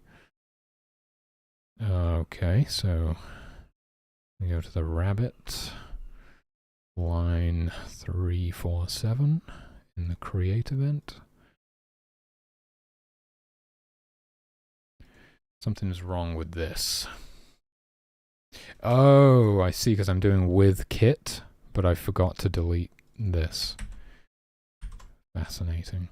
So I can actually, no, I need to keep that one. So we create a new rabbit and store it in this variable called kit. And then we do with kit, so we run this code on the kit that we just created. And then we set tick. We put it in state infant. Because it's an infant, well, that doesn't work. That would need to be target equals other dot target. Image alpha 0 inside true. If instance exists, target dot kit occupants equals ID equals -1. Add to list, so we add them to the rabbit warren, the kit occupants list of the rabbit warren that they're born inside of, and we just reformat the code real quick,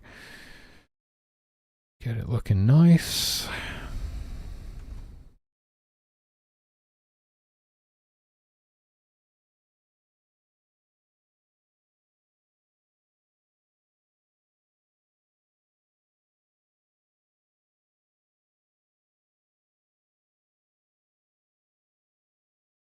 What's going on? What is going on? Oh, there. Like that.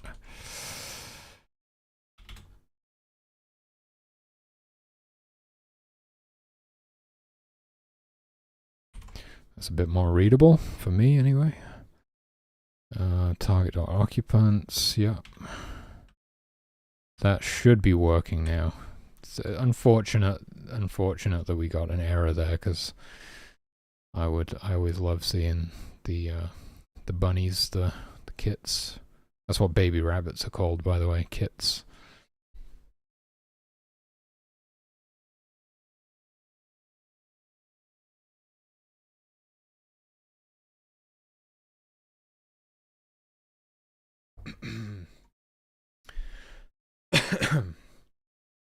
I have the spawn system set up now so that if you start a level in spring, there's a chance for the female bears to have cubs. And bears that have cubs are aggressive.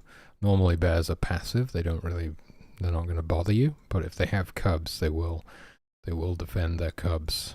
So you got to look out for that. But I don't have anything else like that set up right. Well, no, the deer. I think if it's springtime, if it's springtime and you start a map in springtime, then there's a chance for the deer to have fawns as well, which is kind of cool. But those are the only two animals that can have young at the start of the game right now. Obviously all the animals can reproduce, but it's like there's a mating season, and then the animals aren't born until like whether it's spring or summer or whenever they get born. So that takes a while. But I might set it up so that there are some like baby rabbits and wolf cubs and stuff like that, fox cubs, at the start of the game, depending on which season you start in, just so that you get to see them really and like experience them, you know. Because at the moment you don't tend to spend like a full in-game year in a single level, so you don't really get to experience everything before you go to the next level. Which kind of begs the question, why did I make such an in-depth ecosystem simulation when you don't even get to see half of it? But I don't know, it's cool. It's there and it's cool. If you pay attention to it, it's cool. I think it's definitely more interesting than like you know, the enemies or the animals all just behave the same but have a different sprite or whatever. They're all just like reskinned versions of the same thing.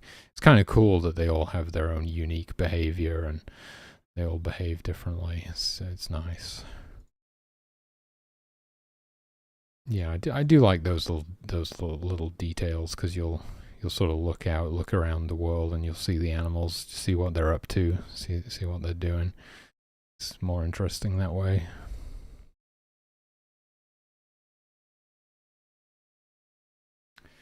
So that's pretty much the game, and let me take a look at my to-do list here. Oh, we've got the bug creatures bleeding after death. Got to figure out what's going on there. Water bearers. Oh, yeah. The water bearers won't start fetching water until the store has been built. But I think we want to change that so that they can actually like fill up their inventory with water even if the store isn't built yet. Just because the others work like that. The hunters and the foragers and the fishers, they'll all get... Well, how does it work? I think it's kind of like... That's the thing. It's like... If the store hasn't been built yet, well, it's kind of different with the hunters, because if something needs building and it needs fur to be built, then they'll start hunting, right? But they'll also start hunting if they get hungry, because, like, well, if you're hungry and you can hunt, you might as well do some hunting. And the same with the fishers and the foragers. If they get hungry, they'll go fishing or they'll go foraging, even if the store hasn't been built yet and they have nowhere to deposit that stuff.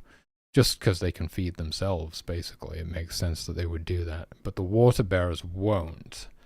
But it's kind of different with the water bearers because they can always just drink directly from the stream, right? So it doesn't really make sense for them to do the gathering behavior and like fill their whole inventory with water for no reason. I don't know, it's something to think about.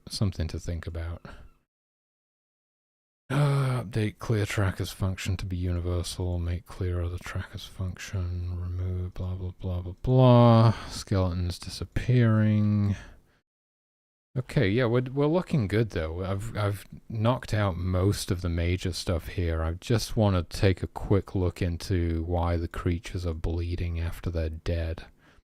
We can guarantee that it's definitely happening with the deer, but I'm pretty sure it's probably happening with all the creatures because they all work in basically the same way.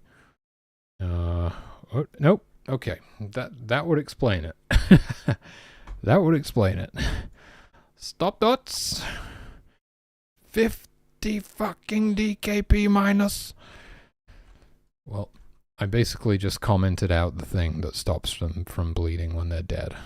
So that would explain it. Yep. Indeed.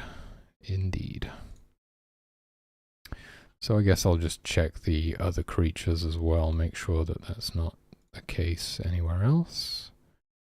Yep, the rabbits as well. Make sure they stop bleeding when they're dead. And the wolves, the same. I don't know why this is like this. I obviously thought there was some reason to do this at some point. Maybe it was like, maybe the thing that stopped them bleeding upon death was built into the old bleed code or something, but we rewrote it recently. We turned it into this nice bleed effect function, which is just beautiful. It's beautiful. It's all self-contained, and I can just run this function on any creature that I want to be able to bleed with just this single function. It's really handy. And we did the same thing with the fire effect today. We made this like this is a universal fire code thing. All I need to do is just put this on any object that I want to be able to burn, and that's it. It'll just work. Super nice. Same with my regen function. Yeah. Would have loved to have known this stuff when I started out, right? But hey, we're here now. We're doing it. Getting a lot of the code refactored and up to date. That's great. Okay, so there we go. So the creatures shouldn't continue bleeding after death now, which is good. So, what should I do? I feel like Twitch mode should, because we have Twitch integration as well. You can use command join to join as one of the like members of the tribe, and then you can use command carpenter, and you can be a carpenter, or command hunter, or whatever gift you want to be.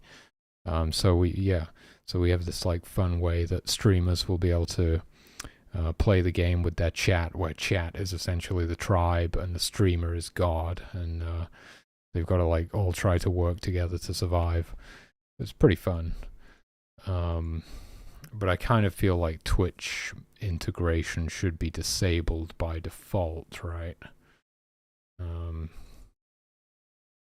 So that you don't have that like join thing above the humans' heads. So we would just need to set like where the hell is that? Where is it? Is it in here or is it in the menu object?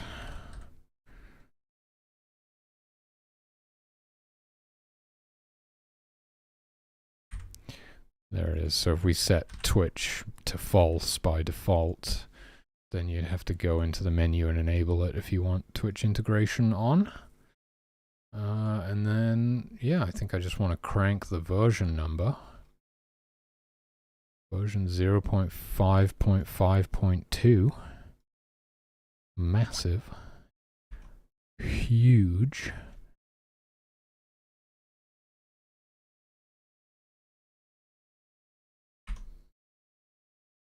Boom.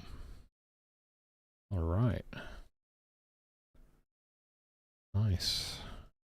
guess I'll just run like another sort of stability test. That was a good test that we just did because we found that bug with the rabbits, which would have been pretty game breaking.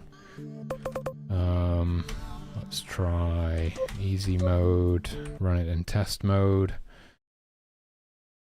Yeah, I'm so glad that, like, I didn't have to do something crazy because of the delta time stuff and the save loading, and how, like, the day-night cycle was skipping 8 hours ahead when you saved the game and stuff. It was just me. It's me. I'm the problem. I was just implementing delta time wrong. So it's really nice that that's working now. Yeah, if we just kind of... Jesus Christ, with 8 water bearers? That's a bit overkill. I don't think we need 8 of them. I think we could do with some extra hunters instead. Hey Fish, how's it going? It's going great, thanks man. Yeah, we're in a really good spot right now. To be honest, this is a really solid build. I've got delta time compensation basically fully implemented. I've got like most of the bugs fixed. It's really, really stable. Yeah, it's excellent. 2 shaman. I like a 3rd guard personally. I'm a 3 guard kind of guy. 1 fisher, 2 foragers. The stream's really close. So, how's things with you? What's new? 2 fishers, 2 foragers, 2 carpenters. I'm more of a 3 carpenters guy, I'll be honest with you. I like a 3rd carpenter. Where's the crash? There we go. I'm going to convert one of my breeders into an extra carpenter. Holy moly, that's a big move. Okay. Okay. I trust you. Yeah, sometimes, I mean, sometimes if you're not too far in, I think I can imagine how that could be good. Yeah. Especially if you've, like, learned a lot of new stuff, and rather than rewriting everything, you'd rather just kind of do it that way from the beginning. Fully get that. I've spent the last, what feels like months, the last 3 months, just rewriting code, basically. Oh, nice. We're doing a course. Awesome. Yeah, that's great. Yeah, because I mean that's exactly what you want. Got to start small. Yeah. That's, if you can, that's good. I mean, that's what they always say. Don't make your dream game as your first game, right? Start with something small. Personally, I cannot do that. If I'm not working on the dream game, I just won't do anything at all. I need that motivation, you know. That's why I'm making this game as pretty much, it's not really my first game, but it's my first major game project. But if you can, yeah, go small for sure. Doing 2 paid courses. One's a platformer, and you think that's maybe a good start. Just finish this course and mess with making it on your own. Nice. Yeah, that's a really good idea. I mean, that's kind of what Brewer was saying recently. There's a serious lack of resources outside of, like, actually kind of going to school for software engineering.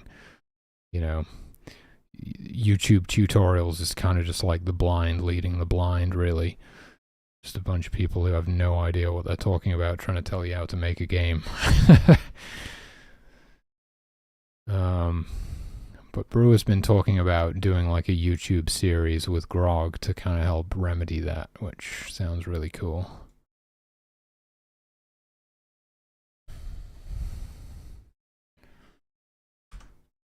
So we have 7 worshippers is perhaps kind of overkill.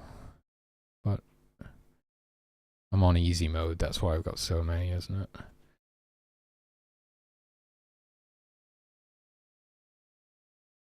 Nice, yeah. Yeah.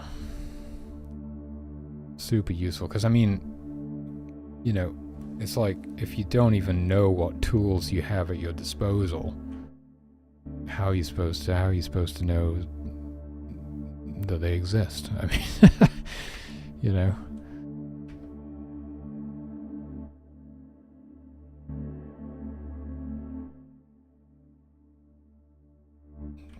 I think we could probably, like, because all I want to do is run sort of a stress test. Yeah. So I'll just convert my worshippers into... Let's get an extra drum. Why the hell not? Extra drum and an extra drummer there. Oh, yeah, big time. Dude, I feel you. Yeah. Man, my save load refactor recently... Literally my save load system, well, like on the loading side of things, it went from 2,500 lines of code to like 6. It was crazy.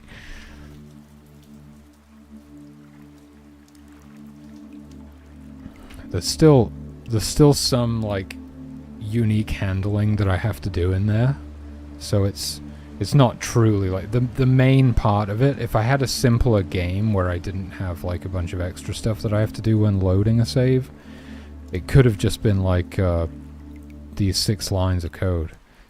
But there is some extra stuff. If we get like an extra shaman, maybe I'll maybe go for a 5th god. Why the hell not?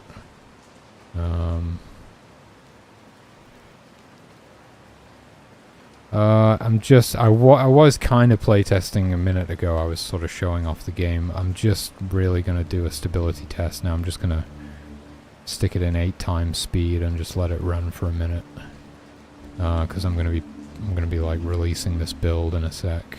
Because it's really solid, like I was saying. This is I've been releasing these builds recently, and I'm like, yeah, this is a great build. Let me put it out. And then the next day, I'm like, it's full of bugs.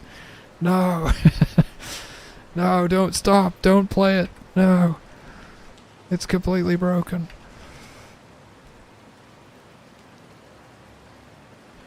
It just keeps happening. That's been happening for like 2 weeks. But yeah, there was like a pretty massive overhaul to... I've still been catching bugs that are from the optimization that I did to all of my like trackers and stuff recently. What should we have instead of worshippers? What the hell, we'll have 3 worshippers, that's fine. I'm just going to stick it in 8 times speed and let it run now. See what... Oh, look, this bear is fighting these wolves. See, I love that, like... Oh my god, this wolf is freaking out, doesn't know what to do. How's it going? Oh my god. Yeah, I love that like the whole ecosystem is kind of simulated and the creatures are all interacting with each other and hunting and doing all the animalistic stuff. Just makes it kind of interesting. Sometimes you'll just like look over and it's like, oh my god, that fox just ate that rabbit, you know? It's like just stuff going on. Kind of cool. Yeah, so I just want to let it run for a bit, make sure I don't have any errors.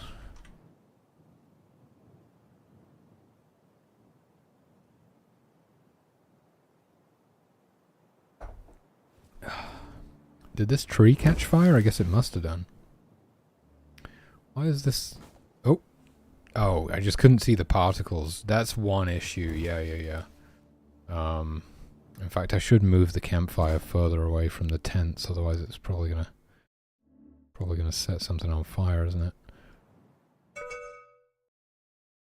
Yeah, that's one thing that it doesn't take into consideration when it auto-places all of the tents and stuff in test mode. It'll put the campfire right next to the tents.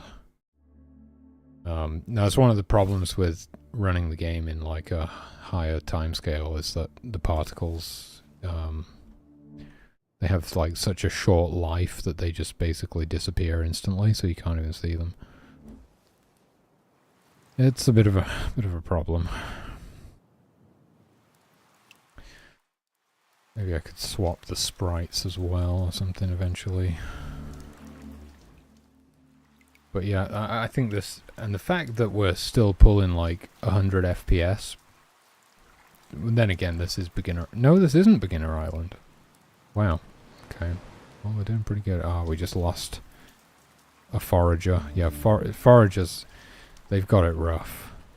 Like, go out there completely defenseless and pick berries and just try not to get eaten by wild animals. it's a rough existence.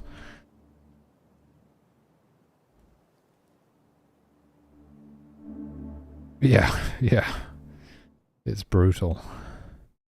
I often, like, just don't even want foragers for that exact reason. They're more trouble than they're worth. But, you know, I think we were talking about it the other day, right? We got different achievements, like vegetarian. Can you beat the game by only eating berries? And then you would need, like, a pure forager build. That would be pretty challenging. So we got different achievement ideas like pescatarian, vegetarian, nomad. Can you beat the game without building a single tent? That would be extremely difficult. Yeah, yeah. Just replacing them. They're expendable.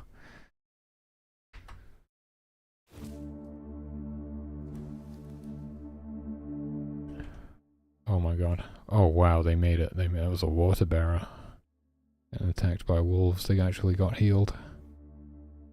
Yeah, I'm kind of amazed. Like, you can see it's a little bit laggy still. It's because I'm streaming. It's much better when I'm not streaming. But ooh, another forager down. Yeah, I'm kind of cheating. Yeah. You start with 10,000 power in test mode, so I can just resurrect everybody.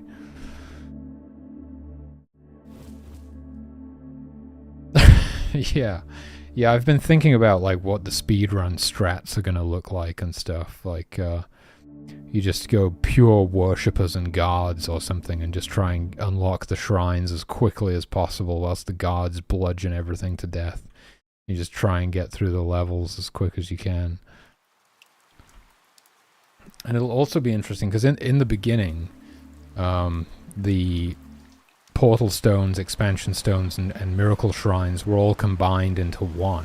So if you unlocked a shrine, you would get a miracle, the sphere of influence would expand, and you would light one of the fires on the portal.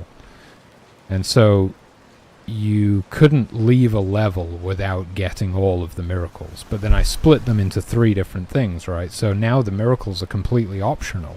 So you could just go straight to the next level if you want to. So you can pick and choose which miracles you really want, which I think opens up a lot of possibilities for speedrunning and making different builds, right? Like, you know, picking the bare minimum number of miracles, like just the ones that you need to make it to the end of the game with, like, 1 human left alive. I forgot to disable this waypoints tracker. That's just a debug thing, so I can see how many waypoints there actually are. Because we had some issues recently with the waypoints not getting cleaned up. It was essentially a memory leak.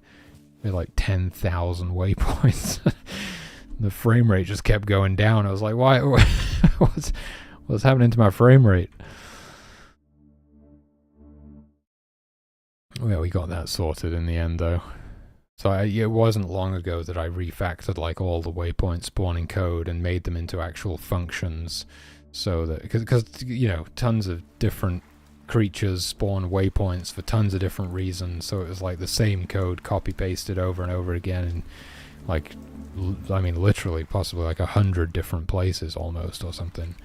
And so every time I wanted to change something to do with waypoints, I had to change it in multiple places. Not that I often wanted to change it, but I made it all into a couple of functions. One of them is for spawning, like, an angular waypoint, so you feed in an object or whatever, and then it's like it finds out the angle between you and that object and then spawns a waypoint, like, away from it. It's used in fleeing primarily, in fact exclusively right now. It's just so they can run away from stuff. And then there's, like, the regular waypoint spawning where you feed in an object and a distance, and then it will spawn a waypoint within a... Oh yeah, you were here for that. I mean, I'll be honest with you, I don't remember. My memory is god-awful. Oh, the angle thing. No, I do remember now. Yeah. Yes, because you actually sent me some really helpful some really helpful AI examples and stuff, I remember.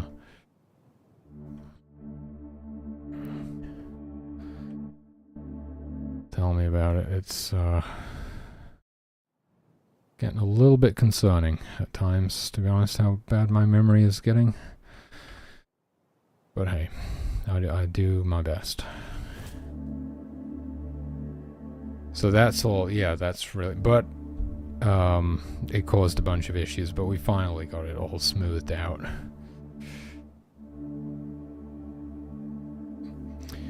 Alright, dude. Thanks for stopping by. Always a pleasure.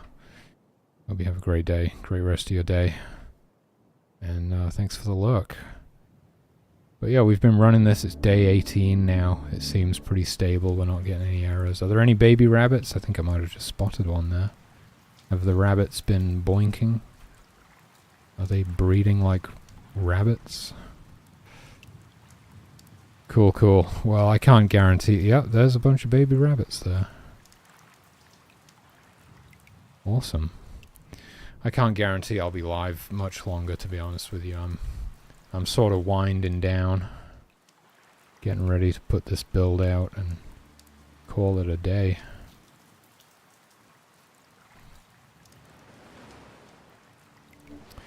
That's excellent. Yeah, for a really long time there, the rabbits weren't actually reproducing. So it's nice to have that back up and running. Cheers, dude. You too. Oh, gotta. You always gotta check and see if the lightning set anything on fire. I don't think it did. But yeah, so I could always shorten the length of a year even further. But it might get a bit weird if seasons only last like 7 days. Seasons last 14 days right now, which is already pretty short. So a year is 56 days long. It used to be like way, way longer than that, but then I realized like, okay, a lot of the animal behavior is, you know, specific to certain seasons and stuff. You're just never going to get to experience it, really. Or not very often. If we have really long years. So they got shorter and shorter until we landed on the 56-day year. The 14-day season. But it could get shorter still.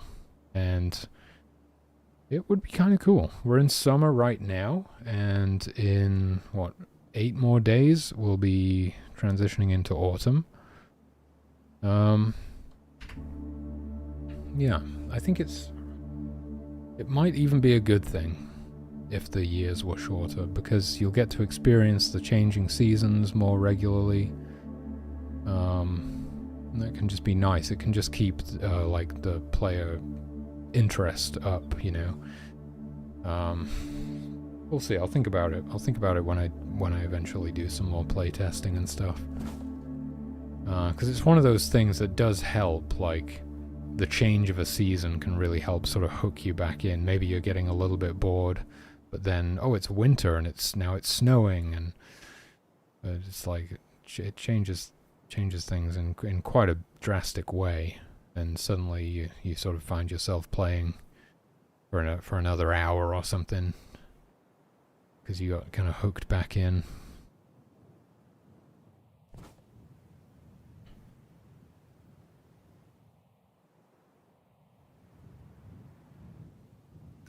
Yeah, it's looking pretty good. I might need to reduce the number of fawns that are spawned.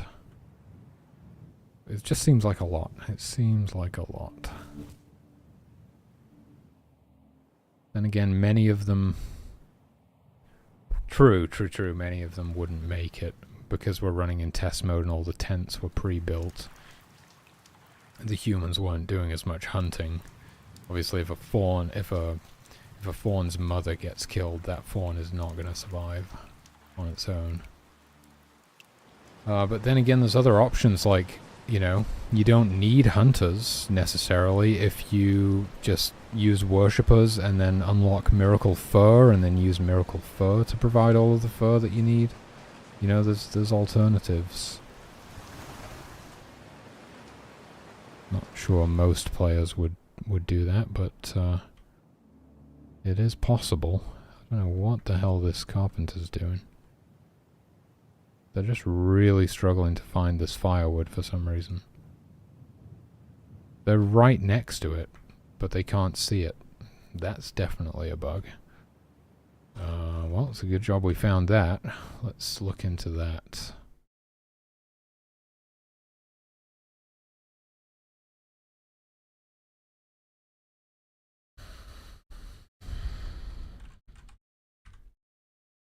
Nearest log. Let's see what's going on here. Ah, well, that would explain it.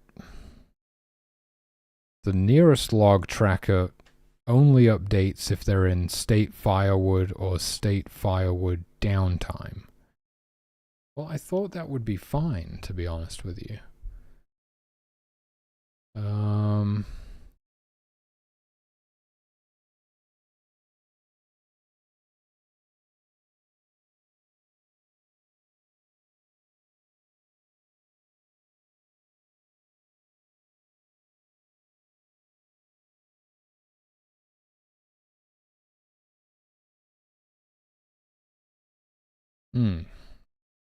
I thought that would be fine. But I mean, clearly they were like standing right next to a log and they were not picking it up. I'll load that save again and observe for a bit longer. What is going on with these guys? I love that it saves and loads the Oh, okay, well now it works. Is that because I loaded the save though and that kind of fixed it? Possibly. It does instantly update trackers, doesn't it, in that case?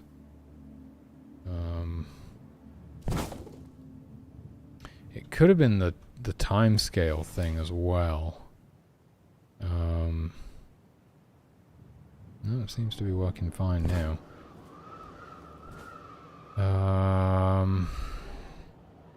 So they weren't gathering firewood during their downtime. They were specifically gathering firewood, which is slightly different.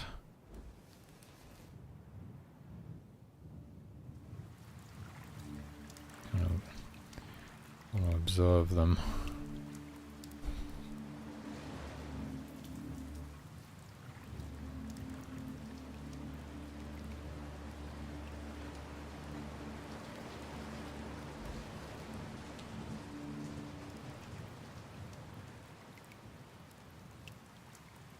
Oh, the game froze. Wow. That is not what you want to see. And I'm not getting any messages in the console, so I don't know what's actually causing it.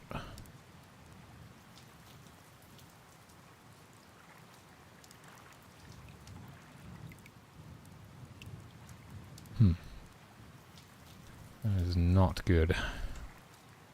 Just when I was saying what a stable build we have.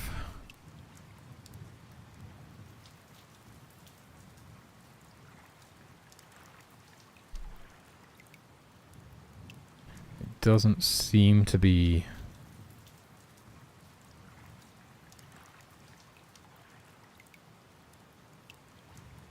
Doesn't seem to be related to waypoint spawning. I'm not getting any, like, messages there.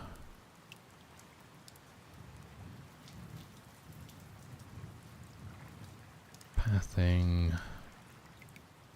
Waypoint regular. This message is disabled, so it could actually be something to do with this one. Should keep that enabled. Wait a minute, what? Both of these are disabled. Oh, right. Oh boy. Yeah, there are a couple of waypoint things that don't run on these scripts, right?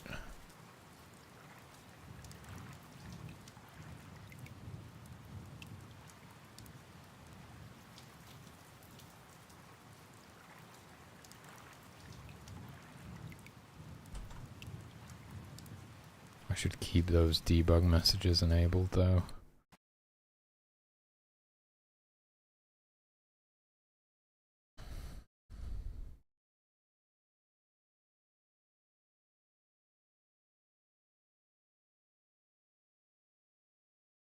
Yeah, there's these ones in the conditions.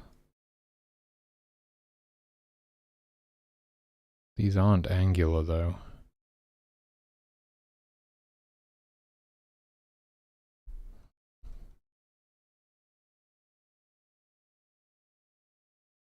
This one is for searching for grass to eat when hungry. Okay, these seem... it could be one of these that's the problem.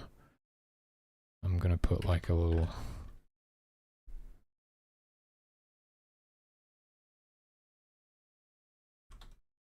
grass on the end.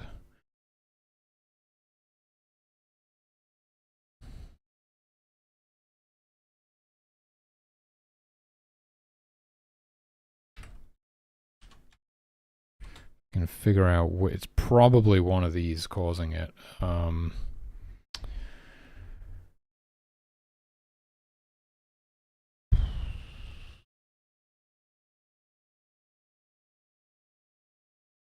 Or tile does not equal grass, and tile does not equal grass. Well, wait, what? Is that right? Or is it supposed to be or? Tile does not equal grass, and it does not equal grass tuft. Well, the problem is that wait.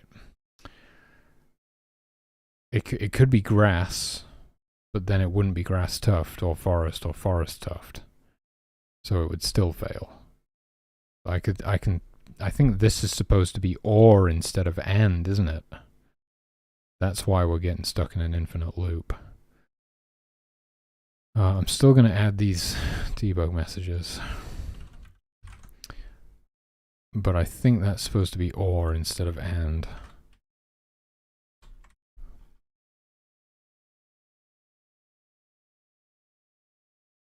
I've made that mistake before. I think that's right.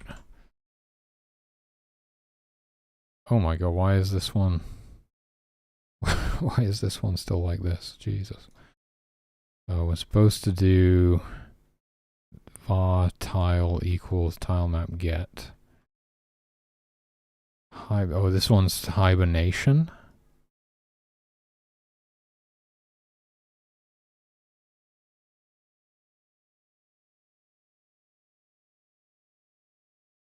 Oh, yeah. Bears don't do that, do they?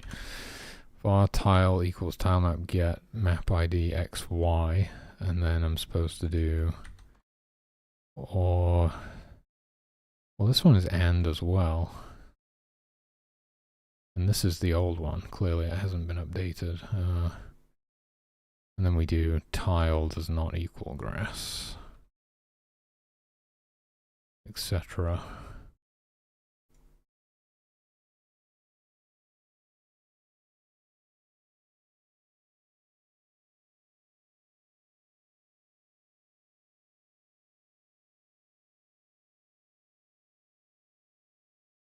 Wait, xy? What? That's not right. What? Hold on. What the fuck is going on? Well... it's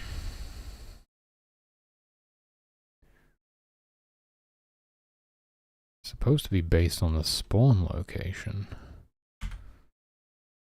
Right? Here. Spawn X. Spawn Y. Like that. And then we update that here. Inside of the while. Right?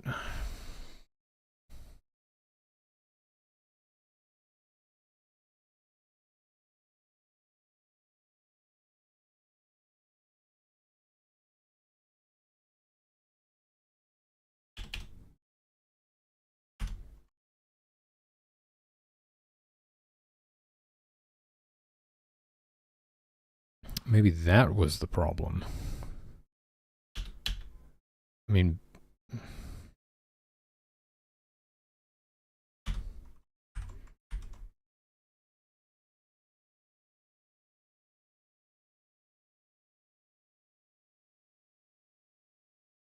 I don't see how that would cause them to get stuck in an infinite loop, though. That would just be like if they weren't already standing on a grass tile, then it would go into the while loop.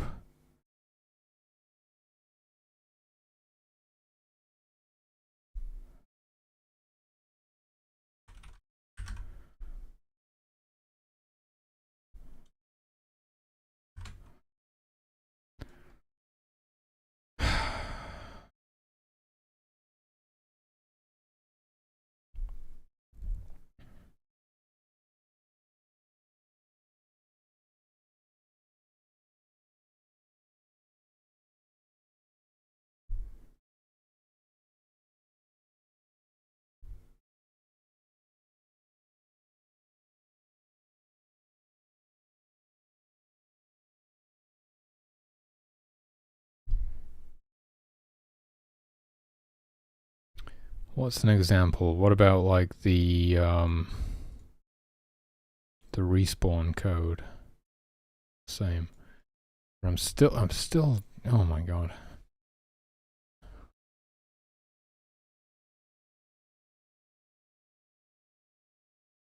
Tile map get. I'm not using get at pixel in this case. We should still have var tile in here. Tile equals tile map get.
It's not grass, and it's not grass tuft, and it's not forest, and it's not forest tuft.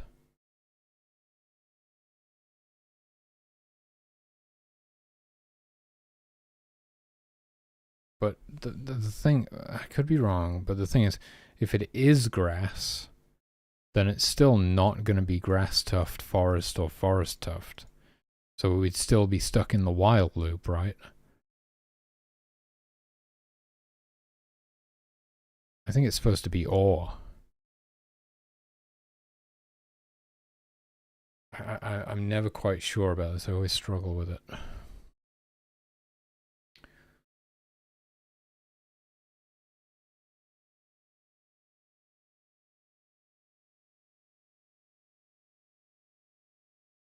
It's got to be or, surely. If it's not grass or grass tuft or forest tuft, that makes more sense to me. I think that could be causing the problem here.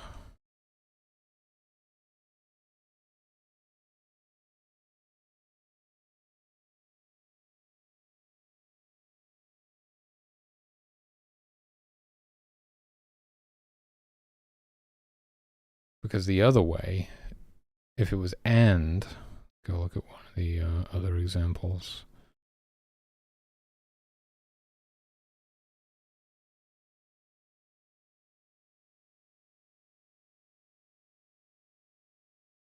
If it's and, it's like, okay, so what is this? If the cell is forbidden, or, wait, why are we missing brackets here as well?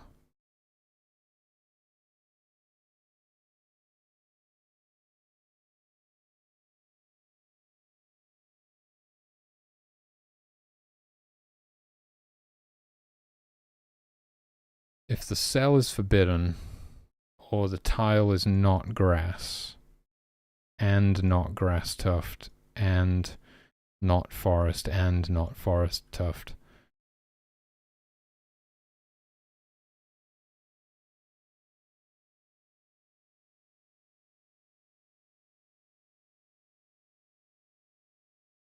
There's no way that works, right?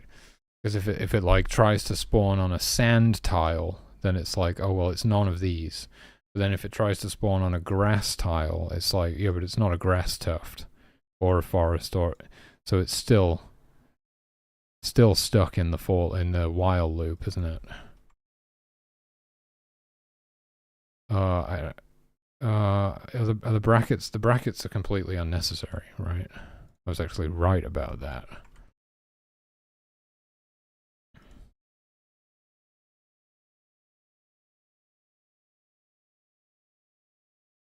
Get rid of the brackets.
I'm still not convinced I'm doing this right. I can't figure it out.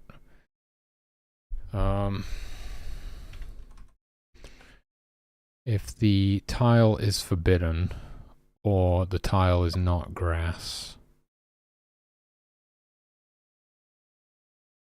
or the tile is not grass tuft,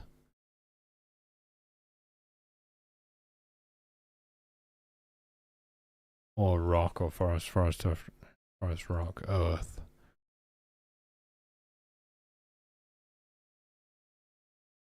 Come on, brain. You can do this. I don't know why I struggle with this so much.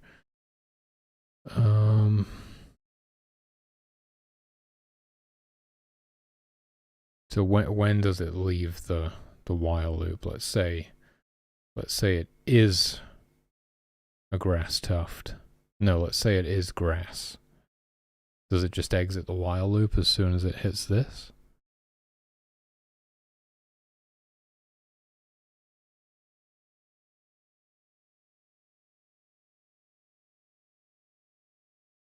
Yeah. Because it goes through all of these and none of these are true, right? Whereas when it's and, if it is grass, it's not this or any of these.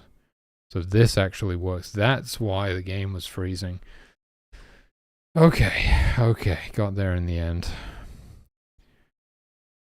My poor brain struggling with this one.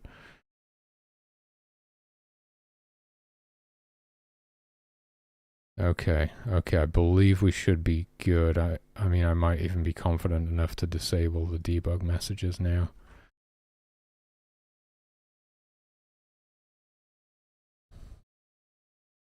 Because debug messages are not good for performance.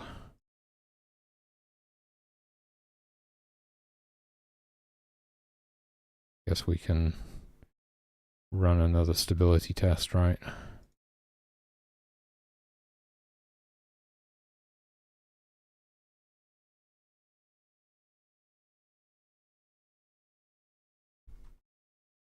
Okay, I think that's all of them.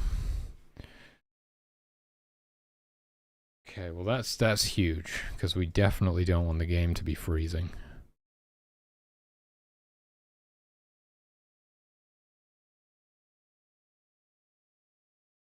Alright. Okay, I want to push this to the repository, but I can't even remember what I've done today now. What have I done? We refactored the fire code. We like made the fire code refactor. We fixed a ton of bugs. Fixed the game freezing when trying to spawn waypoints, hopefully.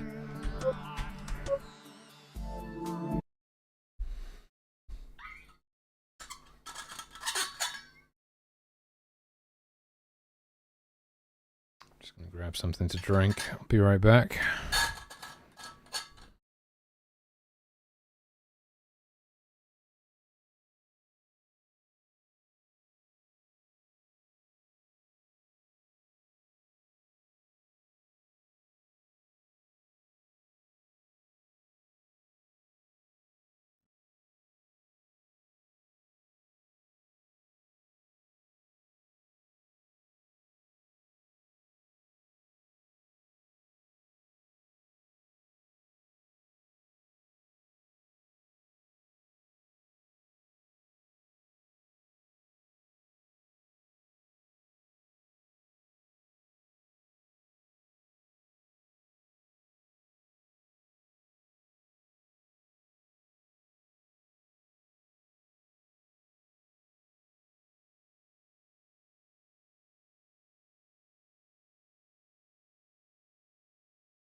Variable tile not set before reading it.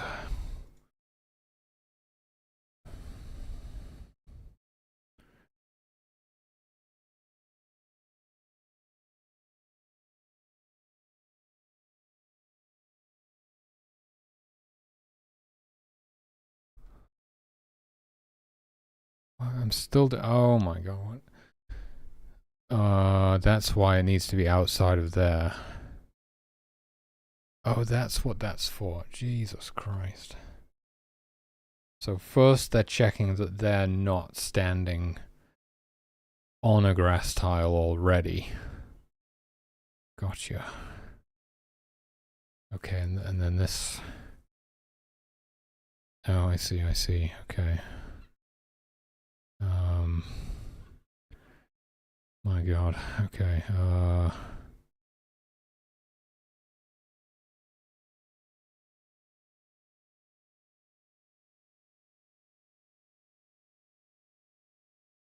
so before we do any of this, we need to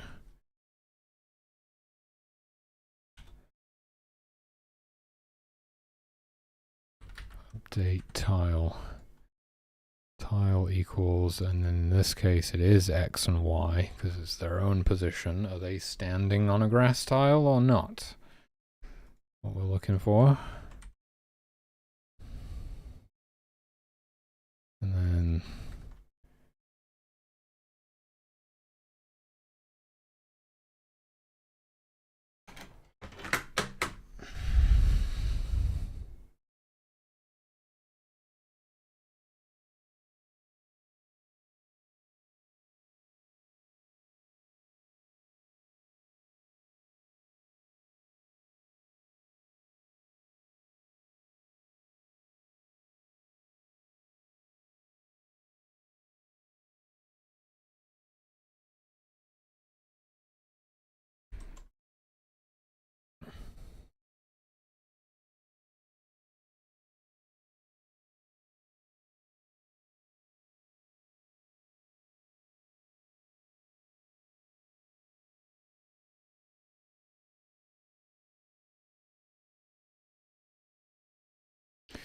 this needs to be OR again as well though, right?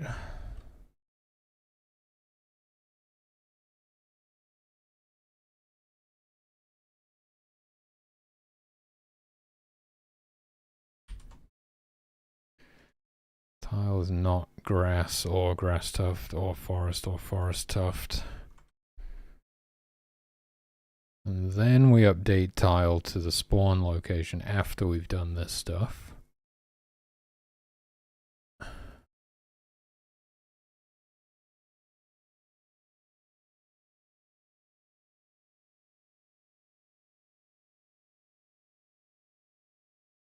And then we say if tile is forbidden or is not one of these, then we re-roll. Okay.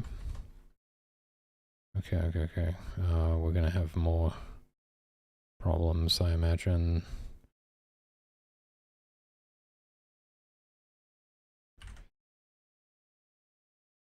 Okay.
think that's correct.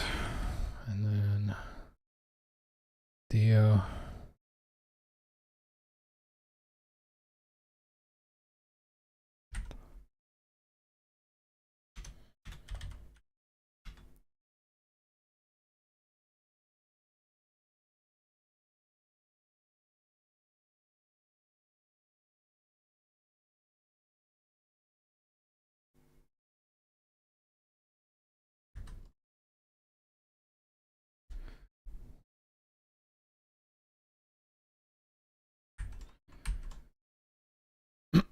Okay, so we update the tile based on their position, and then fungo less than or equal to 0. Tile, if tile equals grass or grass tuft or forest tuft, then you can eat. Search for grass when hungry. If tile, oh shit. Did I miss that in the last one? No, that's good.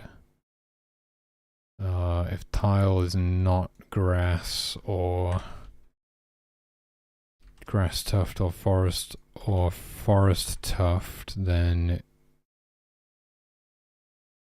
you're going to search for some grass by picking a spawn location for a waypoint and then checking, is it forbidden while it's forbidden, or not grass tuft, not forest tuft, then pick a new spawn location and just keep doing that until eventually you find forbidden or, wait, shouldn't it be, it's not forbidden and it's not one of these. Yes, that's correct. Or they could potentially pick a forbidden grass tile, for example, right? Whoops, okay. Let's just grab that.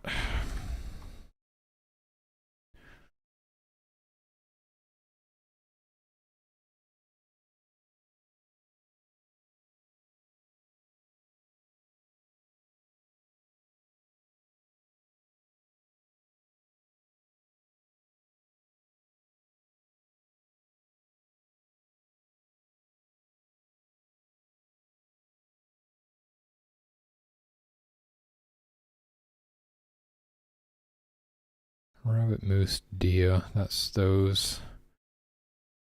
Those are good now. And then there's the, right, is everything good there? Tile.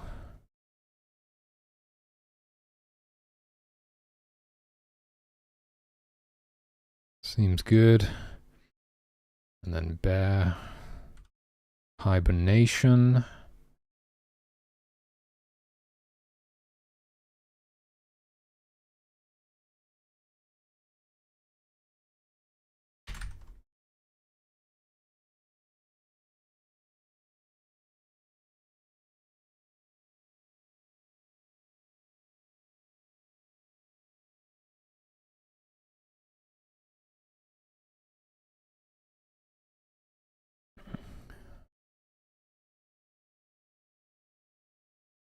We just kind of do this anyway, regardless of where they're already standing. So that means there's actually no reason to do this outside of here, because we don't check any tiles outside of there. So we can do that this time. So we just need to add a couple of brackets there, change that to end. So if the cell is forbidden, wait a minute, no. The cell is forbidden or it's not one of these, then try again. No. We don't need those brackets. God damn it. I'm overthinking it, right? The cell is forbidden or it's not one of these tiles, then re-roll. That works, right? That works.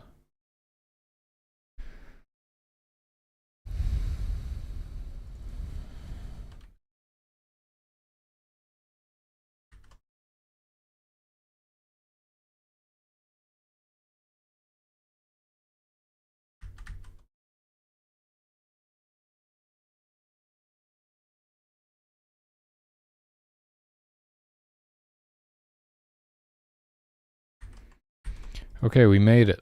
We made it.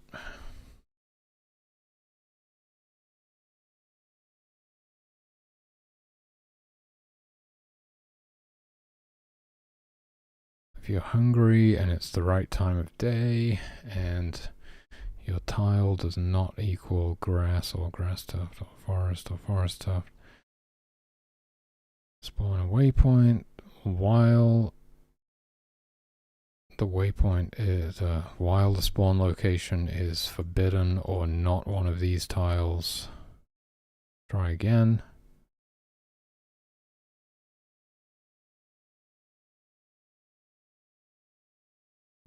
I think we're good now. I think we got there in the end.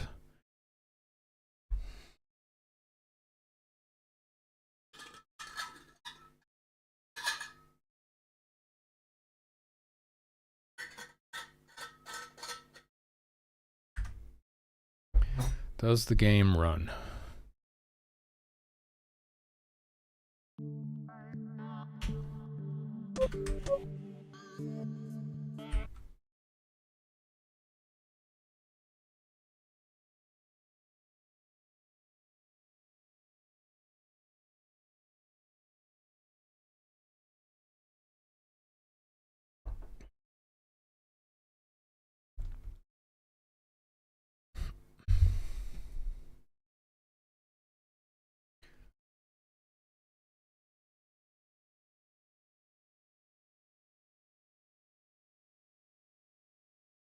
Nope.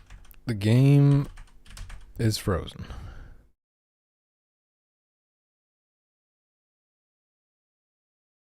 Why would the game be frozen now? I don't think any of those creatures are even hungry at the start of the game.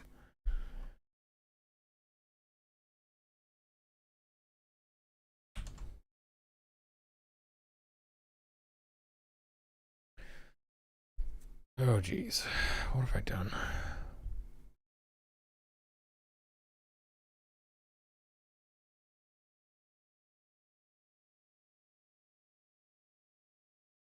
Maybe the rabbits are hungry at the start of the game. They are, okay, okay.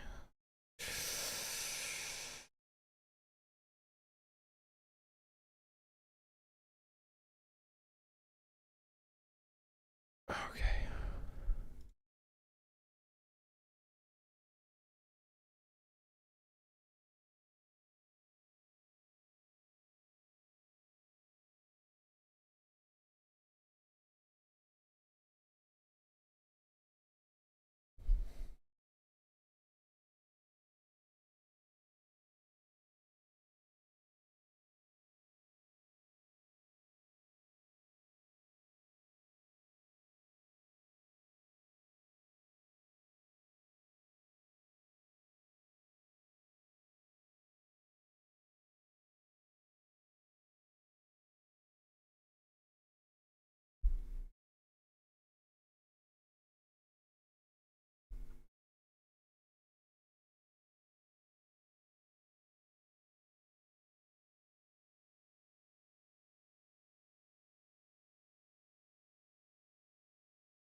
So while the tile is forbidden, and it's not grass, and it's not grass tuft.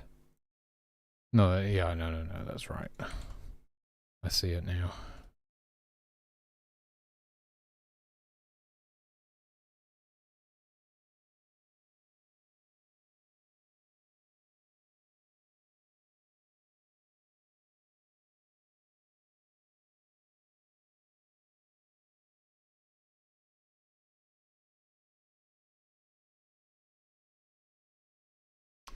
I don't know what was causing the loop then.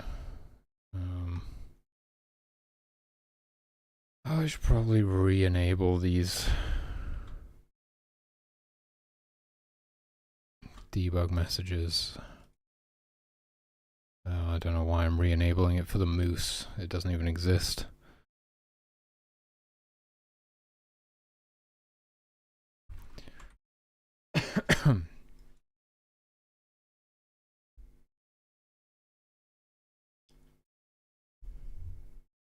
Should this one be and as well? Hungary and tile is not grass and not grass tuft and not forest and not forest tuft. It sounds right.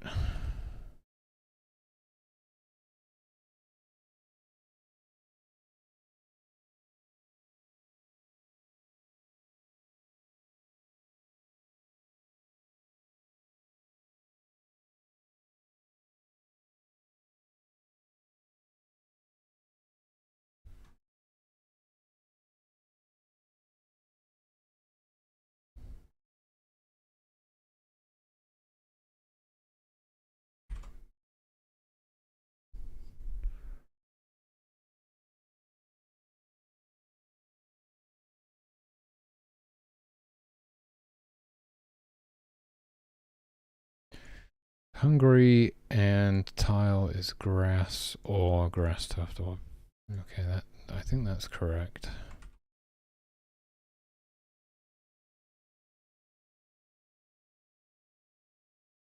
Yeah, because it can't be multiple tiles at once. It can be any one of these.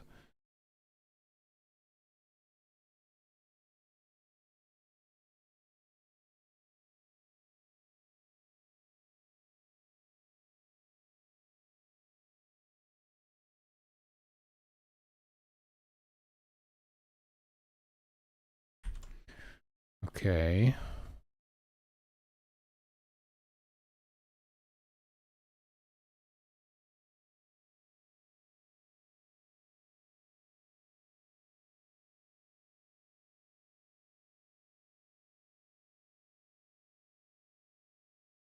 It's all looking good now.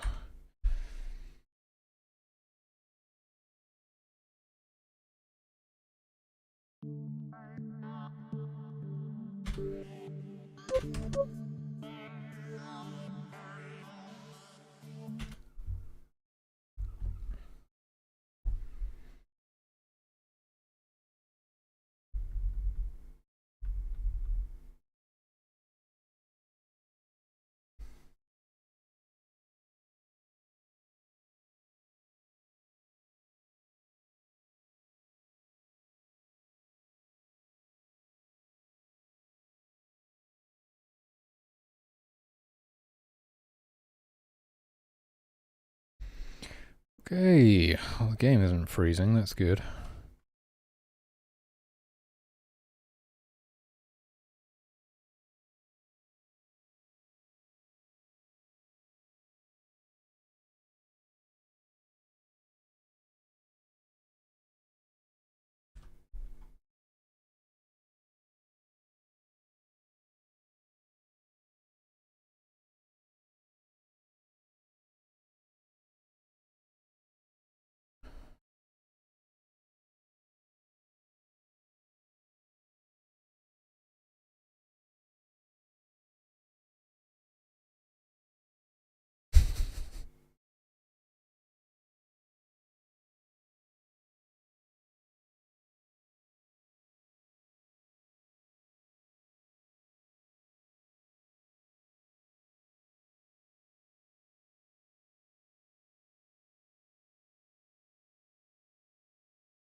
don't know what this bear cub is doing here. I think it's a bug.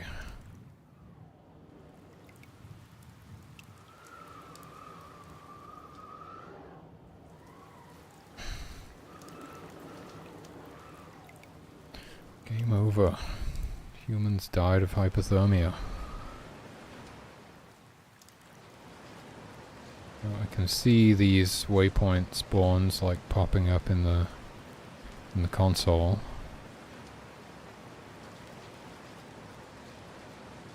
And it's not freezing, not yet anyway.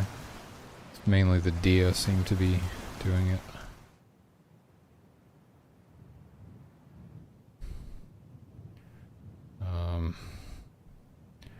I don't know if I even really changed anything, or if I basically just wound up putting it back to how it was before. I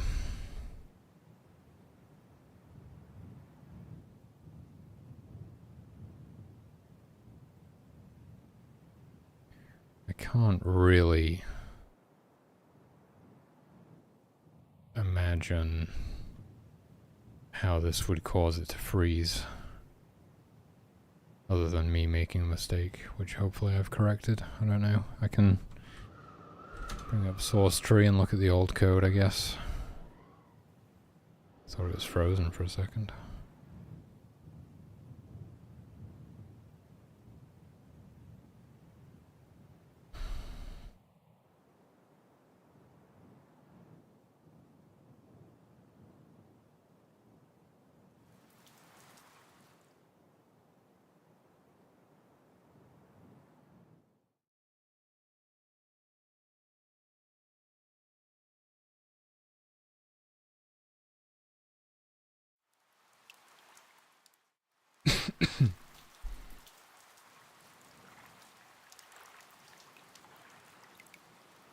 Oh yeah, what? I don't see why that would have really been an issue. One of them was using the XY position instead of spawn X, spawn Y, right? Basically. Don't really see why that would have caused it to crash, I mean freeze. But it wasn't correct.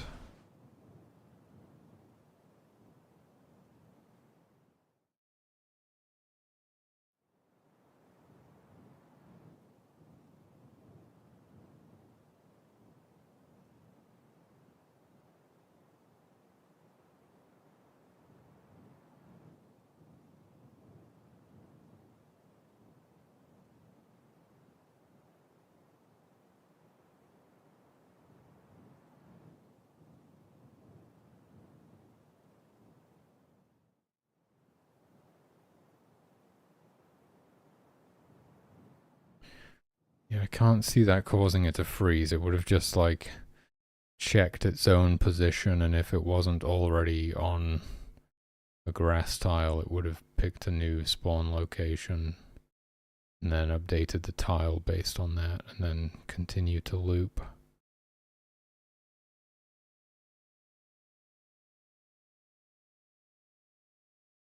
Can't really see an issue with that, to be honest with you.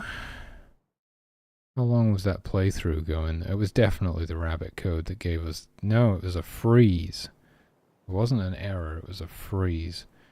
Did we make it to winter? Because the bears could have been trying to hibernate, right?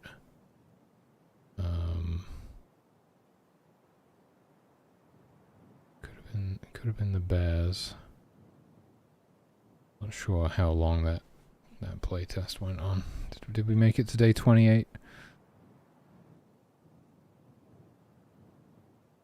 Where's the bear conditions? There it is.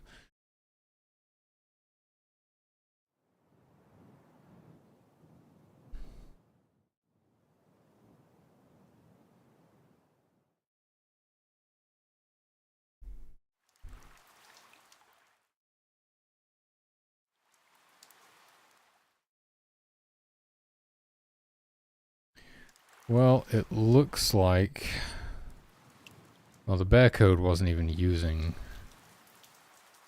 the temporary tile variable previously.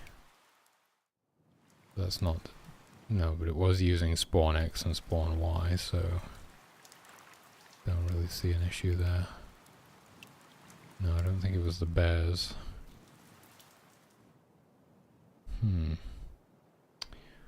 Yeah, I'm still not sure what was causing it to freeze. I'm pretty sure the rabbit population is going to get completely out of control now that they're breeding again.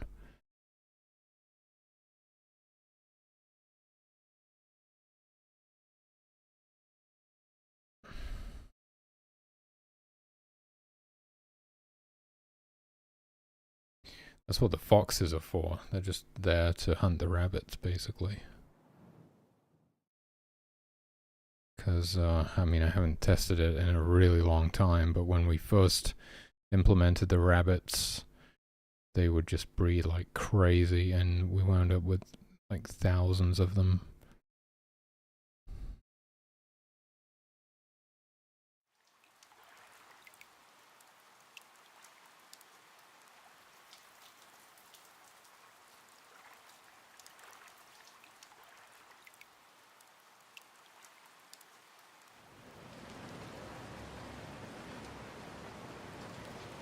I can always add more foxes, or well, that's pretty much it. I can add more foxes. Can't really change the rabbits without making it sort of unrealistic. I could make it so they have less babies, I guess. We've only got 2 fox dens in the levels right now, so we could bump that back up to 3. Was it ever at 3? I can't remember. We could bump it up to 3.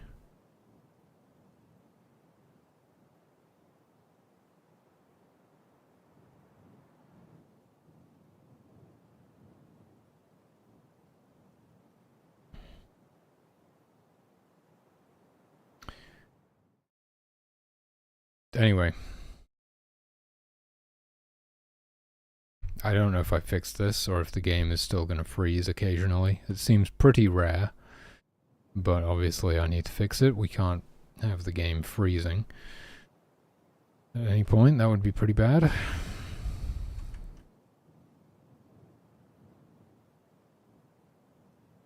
Don't know why these rabbits are just standing around.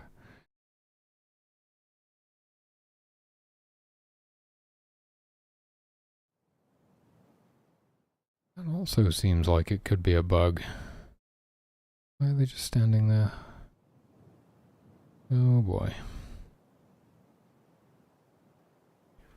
There's another one.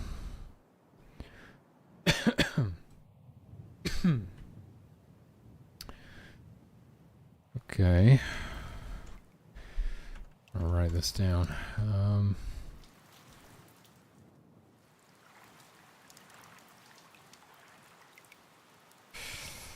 Game freezing. Cause unknown still. Trying to figure that out. And rabbits getting stuck and not moving. Don't know what's causing that. See, they just died eventually. They just stood there until they died. That's pretty weird.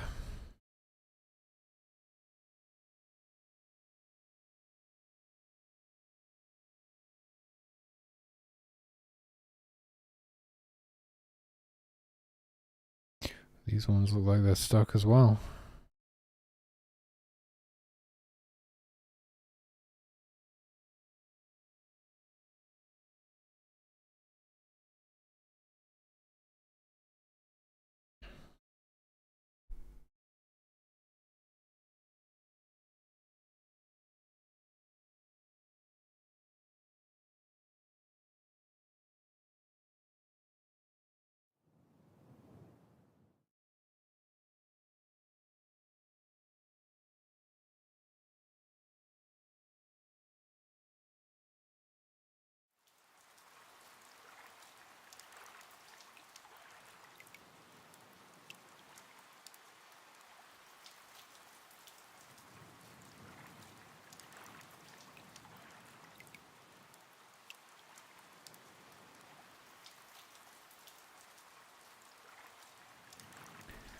Seems like most of the rabbits have died off, to be honest with you.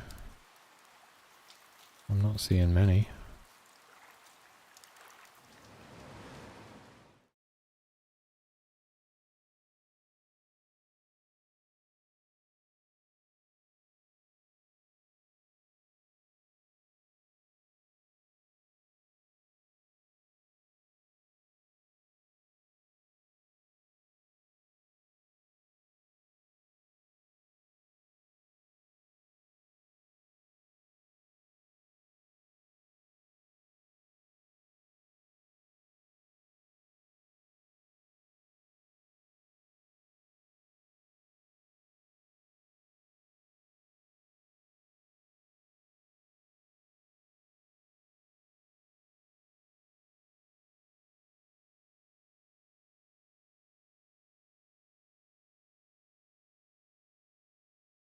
Okay, well, yeah, there's still a couple of bugs to fix, but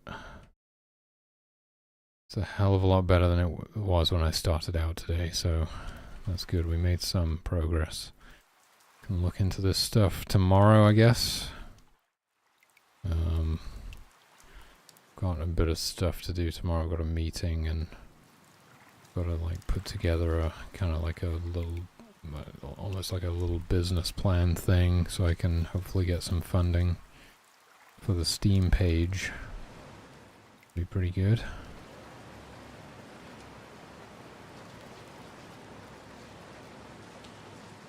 But I'm sure I'll have some time to try and fix these bugs as well. Alright, well, it didn't freeze for a while there. That's a good sign, at least. Don't know if that's completely fixed, but that's just going to require more testing. So, what did I do today? Finished implementing delta time, updated, like refactored, updated fire code,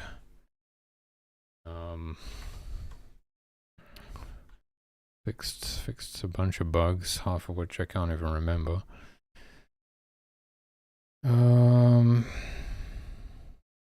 Okay, yeah.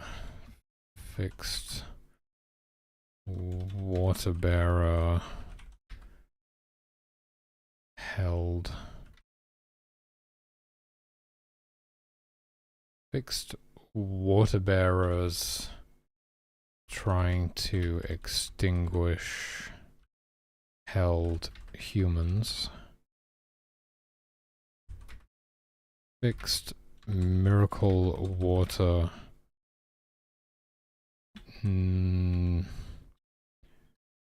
being unusable on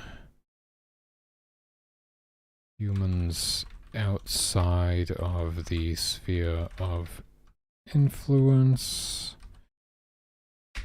What else did we do? I feel like we did a lot more than that, but I can't remember what it was. Half of this shit I don't even add to the patch notes anymore. I don't even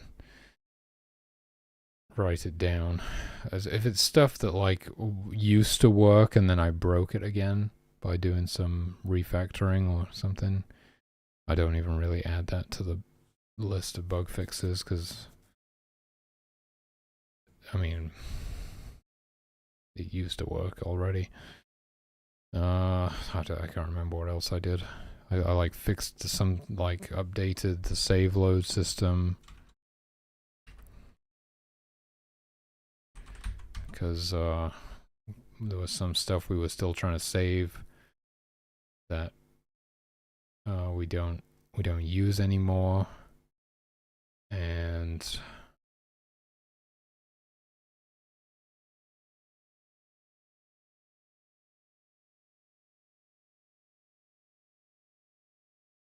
that's good enough. It's good enough. All right, gonna push that to the repository.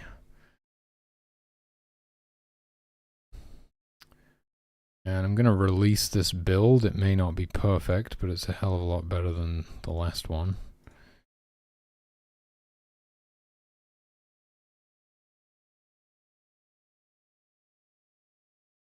switch that to YYC and create an executable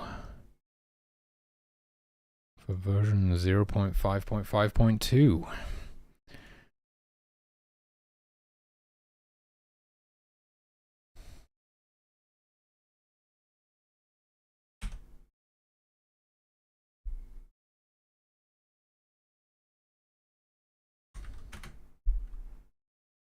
Let's see who's live.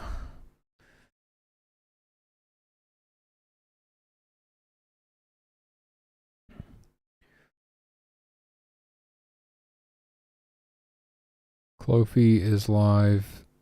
Brewer is live. I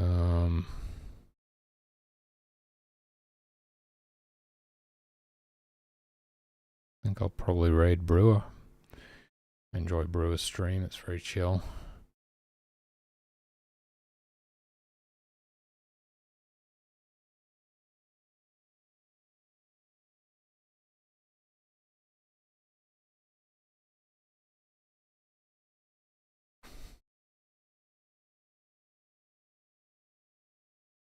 Takes a while to compile with YYC, but the loading times are so much better, and the performance is a lot better as well. Totally worth it. Had to refactor a bit of code to get it to compile with YYC, but yeah, it was definitely worth it.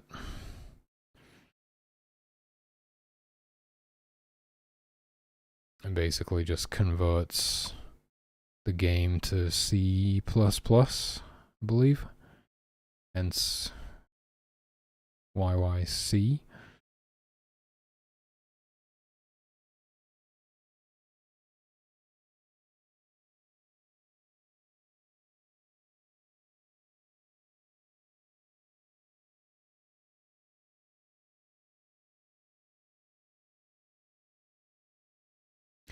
There we go, compilation complete.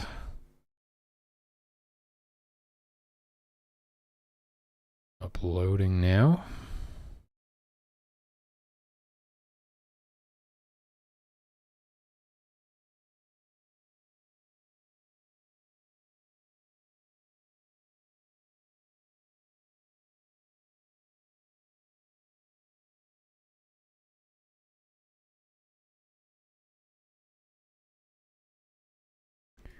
And boom.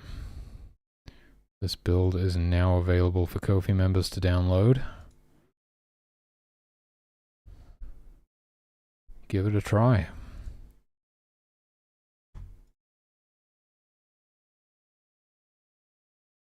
All right. I'm going to raid Brewer. Thanks for hanging out today. Really appreciate it.